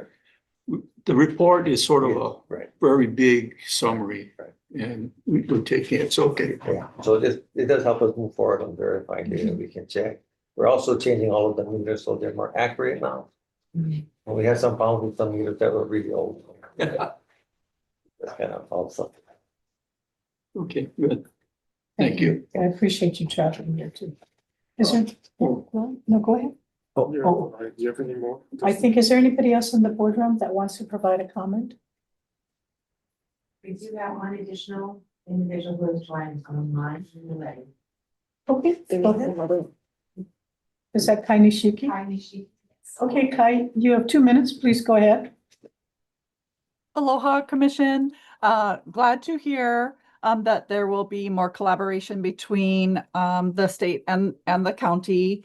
I know yesterday there was a meeting that Deputy referred to, and the overall actual usage and the reduction is going to be, instead of saying 600 gallons a day for single family use, it has been shown that most single family use is 300 gallons a day. So, you know, I would really like to see those lower numbers used because then that also frees up water for affordable housing, which is sorely needed in West Maui. And to add to what Kimo was saying is, yes, it's great to have that ability for private purveyors to be required to reduce their water usage. But an important part to that is that doesn't really benefit the public unless that water savings is also allowed to be then transferred to the county and out of control of the private purveyors, and then a hierarchy of uses to be then established so that you know, potable water can be provided really even by the county for a multitude of uses, and there needs to be priority and allocation for truly public serving purposes. Obviously, TNC uses, and then agriculture and affordable housing that is protected from speculation. In the report, it would be great for the state and the county to, because a lot of people don't really readily understand the difference between owner occupied and then non-owner occupied, that non-owner occupied does include both short-term and long-term rentals. And so it'd be great to pull out that data, because short-term rentals is tourism and long-term rentals are usually mostly local, our workforce. So that is something that would be really helpful. And I just want to close with that. All of these delays, even, you know, the water designation, it really, what that did and why people are so upset is that it really protects the status quo, which is wasteful water and use by those that are not really benefiting our community. So really the designation and regulation and the delays is only hurting and genociding West Maui people. If we could have had a crystal ball and saw So Kai, can you summarize, because your time is up? yes, if we could have seen how the process has laid out versus what we were advocating for, I think that the designation may not even have been supported. And so, you know, it really is on you folks to prove us wrong and show that this is truly beneficial. And please, it needs to be done soon, because our people are being genocided out of West Maui. Mahalo. Thank you very much. Seeing no other comments? Oh, please. Well, Chair, Commissioners, Drew Hara, I'm a project attorney with Justice in the Pacific office. So a couple of things I heard that I wanted to respond to. I'll try to be concise. First, thank you, Commissioner Katayama, for allowing the community members to testify first and respecting their time. So the county's request about the declaration of a water shortage, Commissioner Miike is 100% correct. We don't need a bill. It's already within the full authority of this commission under 174C-62, declaration of water shortage. So you folks have the authority to formulate a plan. It can be tailored to a specific source of water supply, different classifications of permits. It's a really thorough statutory provision that grants you that exact power that the community was requesting here. Another thing that I just wanted to touch on quickly is I heard Aaron in his presentation acknowledge that a small percentage of private users, or small private users, which I hear as public trust priority users, make up a large percentage of the permit applications, but a very small percentage of the amount of water that's being requested. So issue those permits now. Okay. And moving on to something a little bit different. Yesterday, Earth Justice submitted a letter requesting that Chair Chang and his commission clarify the record and the legal status of the use of drinking water as a substitute source for irrigation at the Kapalua golf courses. Commissioners should have that letter in their testimony as part of our, or in their materials as part of our testimony on C1. I appreciate that Yui-san and TY are here today. I take them at their word that they're pursuing alternate sources. But regardless, our position is that TY's current use of drinking water is unlawful and should be put to an immediate stop. Several commissioners today have already acknowledged that golf courses are subject to a different standard than agriculture. And in most contexts, when surface water is available as a source, potable water is not a reasonable alternative to substitute for irrigation. Even assuming that the substitution of groundwater was an occasional practice prior to designation, the water code is very clear that any existing use not accounted for in a timely submitted WUPA is abandoned. Here, the clear record shows that no application has been filed. Neither Hawaii Water Service or the supplemental information provided by TY as part of HWS's WUPA cover the use of drinking water to irrigate the golf courses. Bottom line is that under the code, this use is currently unlawful and must stop immediately. If TY wishes to resume irrigating with drinking water in the future, they can if they file a new use WUPA approved by this full commission after due process outlined in the code. And I'll wrap up. It's our understanding that the only authority allowing this use of groundwater to continue is an August 2025 email from Chair Chang to Maui Land and Pineapple, who owns the well supplying the golf course, in which Chair you expressed that temporary use of groundwater as a substitute for surface water during low flow periods is allowed for irrigation uses, including at the Bay and Plantation golf courses. That statement is legally wrong, and it represents a profound misunderstanding of this commission's constitutional public trust priorities. Designation itself was a recognition that water resources in Maui Mr. Komohana. Hara, could you summarize? Your time is up. Sure. So I want to be clear, this is not just Earth Justice's position. This same position was represented by Deputy Kahahane in her memorandum to the governor, which Chair you were copied on only 3 days before your email went out. We heard the community say that this commission can earn trust through action. It's apparent that the commission is still not prepared to take action on the WUPAs, but you can take action on this today.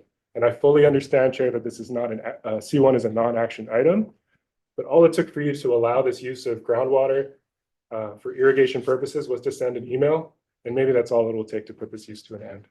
So if anyone has questions about the code, about what your authority actually is, or what qualifies it as an existing use, I'm available, and mahalo for the time. I appreciate it. It's nice to meet you. It's nice to meet you. I've received a lot of correspondence. Sure. So I do want to stand, I think if, and I don't have my correspondence in front of me. I didn't authorize any new use. What the letter did was based upon representations made by Maui Land and Pine and Hawaii Water Service, that this was an existing use, that they had used groundwater when they didn't have enough surface. Now, so we are asking them to provide us documentation to support that oral representation. If they do not provide the documentation, then I am more than willing to stand corrected. But I did not authorize, I did not speak on behalf of the Water Commission. It was using it as acknowledging it as an existing use. So I'm not gonna banter back and forth with you, but since you raised the question, I wanted to clarify because I did not speak on behalf of the Water Commission. So, okay, So with that being said, there's no other public comments before, do you have a comment? Yeah. On item C1? Okay, go ahead. Aloha Chair, aloha Commissioners, Ko'ulu'uai. I am with Kapuliao Center for Excellence in Native Hawaiian Law. I just had a really quick comment made by one of the testifiers, Kai Nishiki. I know she's a member of the Lahaina community, but I just wanted to correct and make it very clear that the community really, really supported designation, and her comments, I think, may be a little bit harmful. No offense to you, just it is harmful when you say things like the community may not have supported it if they knew that designation would lead to this. That's actually, if the process was followed according to the law, I think it would be a lot quicker, and we wouldn't be here asking and begging for action. So just want to make it very clear, the community overwhelmingly supported the commission's decision to designate, and which was brought to the community from the commission. The commission actually is the one who initiated designation. So please just, wanted that. Thank you for saying that, 'cause that's what I was gonna say. I think the only way we can get a handle on this is designation. Yes. Otherwise, it's like common law. Absolutely, yes. But and thank you for speaking on that behalf, because that could leave a little uncertainty. Right. So thank you very much, Cody. Okay, is there anybody else in the room that wants to provide a comment on item C? Okay, so we're gonna close public comments. This is a non-action item. I think there are follow-up tasks. I appreciated TY being here, as well as Kimo, that there's greater opportunities at Reservoir for both the water department to work collaboratively, look forward to TY's discussions with the stakeholders, and perhaps a presentation to the water commission. Yes, oh, yes, please. I think we're studying this thing too much. After all, the burden is on the applicants to show that they had an existing use and that they want new use, and you've got to justify it. And so I suggest that our emphasis be on all of the applicants completing their application to the satisfaction of the commission, and we start dealing with this. For example, they would have to justify how much water they want, for what purposes, from what aquifer or surface water. And then from that, we can see how that matches up about what Aaron has shown about what our resources are. If we start studying about all these different things that were presented, we're never going to ever make a decision. So, and I agree with whoever said we should start with the small applicants. Those are going to be pretty straightforward. But we really need to start approving students. Fair question. Aurora? I also wanted to add, recalling the timing of it, we are slow.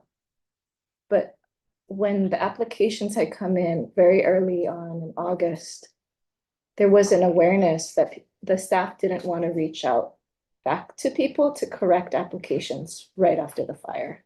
And so there was a desire to be considerate of that, but it also produced delays. And right now we're dealing with it. And so I don't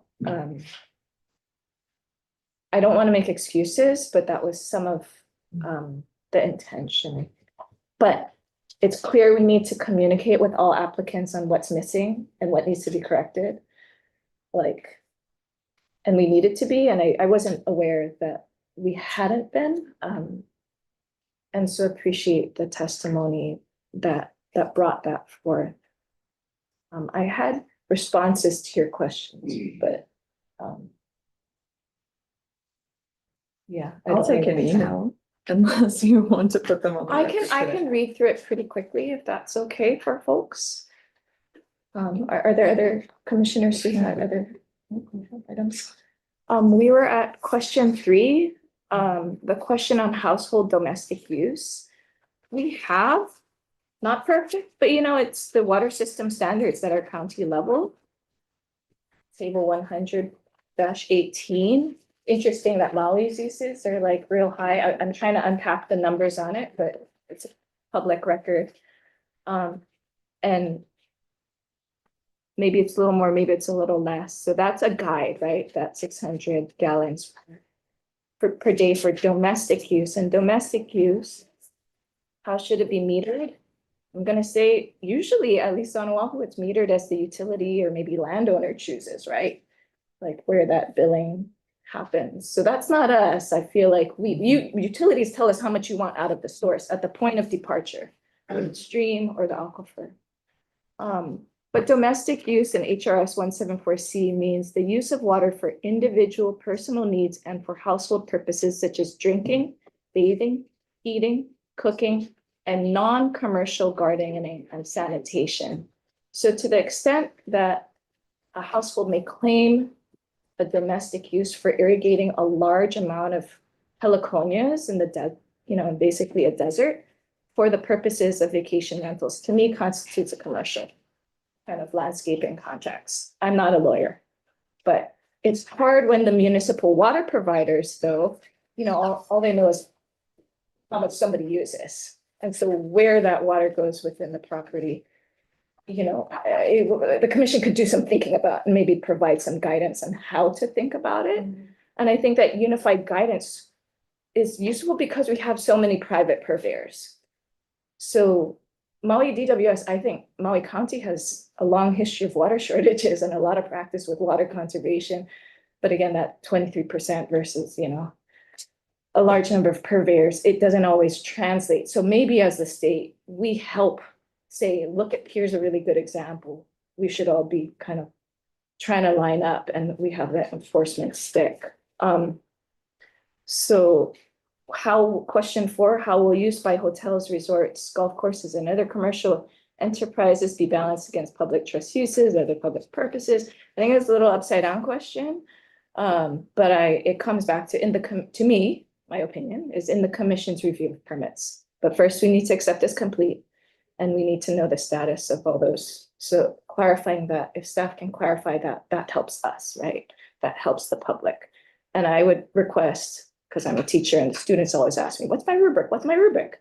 We be clear about what our rubric is, at least for those more objective criteria, such as the 7 criteria laid out, the alternatives analysis laid out in our own water resource protection plan, Appendix I, so that at least the applicants know what bars they need to clear, because it's in their best interest too, right? If you don't have a credible case, maybe you're not going to get the water. So question, and I don't know if it's in the question, but there was an approach to we can't look at everything at once. Commissioner Miike suggested we look at the smaller folks.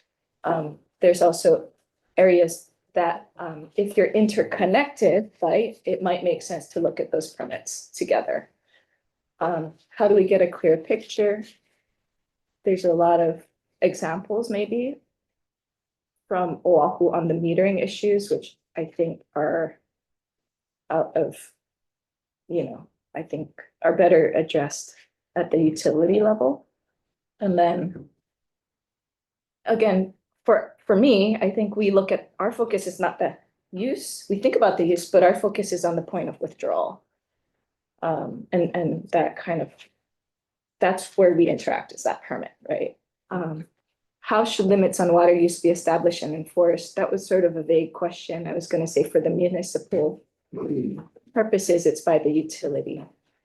They enforce their customers, but for permit holders, it is us. And we base that enforcement on our monitoring data of the resource and the water use reporting data. And we have to make sure that's good, right? So that's, I'll also email it to you, but that's sort of my take on those questions that were posed, since they were posed.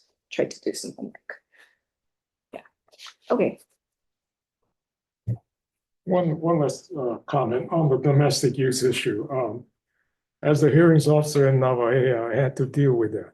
I don't know if the full commission adopted, but basically, if people came in for domestic use and they were asking less than that 600 something, we gave them less. Yeah. There was one family that had a large garden, almost 1 acre. And I reached the conclusion that they had justified the use of that garden because they were serving themselves and an extended family. So in that case, besides the 600, I gave them about 2,000 for an acre for agriculture use. So you can have a default position of 600 or whatever, but if they can justify more, then that's fine. If they're using less, that's also fine. Yeah. But again, it's a case The by starting, case thing. yeah, but we have some starting points, you know, Yeah. we have some good starting points and maybe it's good to refresh where those are. We've looked at the water system standards. It's just that those are engineering standards, right? I mean, they're used for sizing pipes. So we wanted something that actually reflects water use rather than the engineering standards that are used by the county. The 600 gallons a day is what was used in Noaeha. In discussions with certain stakeholders, they expressed that maybe there wasn't enough of a justification for the 600 gallons a day. And so part of why we've prepared this report, or what we're hoping to get from this report, is a more fulsome justification of how much water people are actually using versus what's in the water system standards. So we are aware of the water system standards. It's just, we wanted to go a step further and see what is actual water use. And in many cases, according to this analysis, more than half of people do use less than 600 gallons a day. So what we see in the applications comports with those standards to the point where I feel like they are a pretty good approximation of what people are actually using. Utilities gotta account for leaks and management and system losses, so. Yeah, if you can include reference to that, I mean, I think it was mentioned one small place, but how to piece all this information together and how is it gonna drive? Sorry, I forgot, that was like my big point. How is it driving our permit review process? You know, articulating, not just putting this out there, but like, okay, now we're gonna, you know, how are we gonna use this for what's next? And especially what hasn't been discussed is, you know, how are we considering these needs in light of our public trust responsibilities as well? So not, and those, many of those are the smaller users. Any other comments for C1? Commissioners? No, thank you. All right, well, thank you very much. Very detailed discussion, and I think we raised more questions than we had answers, but that's what these briefings are meant to do. Announcements? Announcements. So,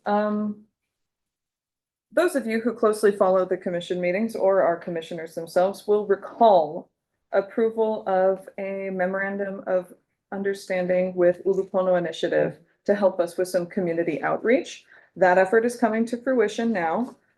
So coming soon, anticipated December, we'll be doing e-blast throughout the legislative session. So it'll be really cute, I think, honestly. So look forward to those. Those are going to go out to everyone who's on our mailing list, as well as some others. And we're also going to be starting up some social media accounts in the near future as well to get a little bit more of the word out about Seaworm. Other than that, next commission meeting is scheduled for December 16th, 2025 here in Honolulu, and the following commission meeting, the first of the new year, will be on January 20th, 2026. I think with that, we've exhausted today's agenda. Does anybody want to stay longer? Hearing none. You should see. Thank you very much, everyone. We have, Thank You may stay longer. we have some blurbs with the dog on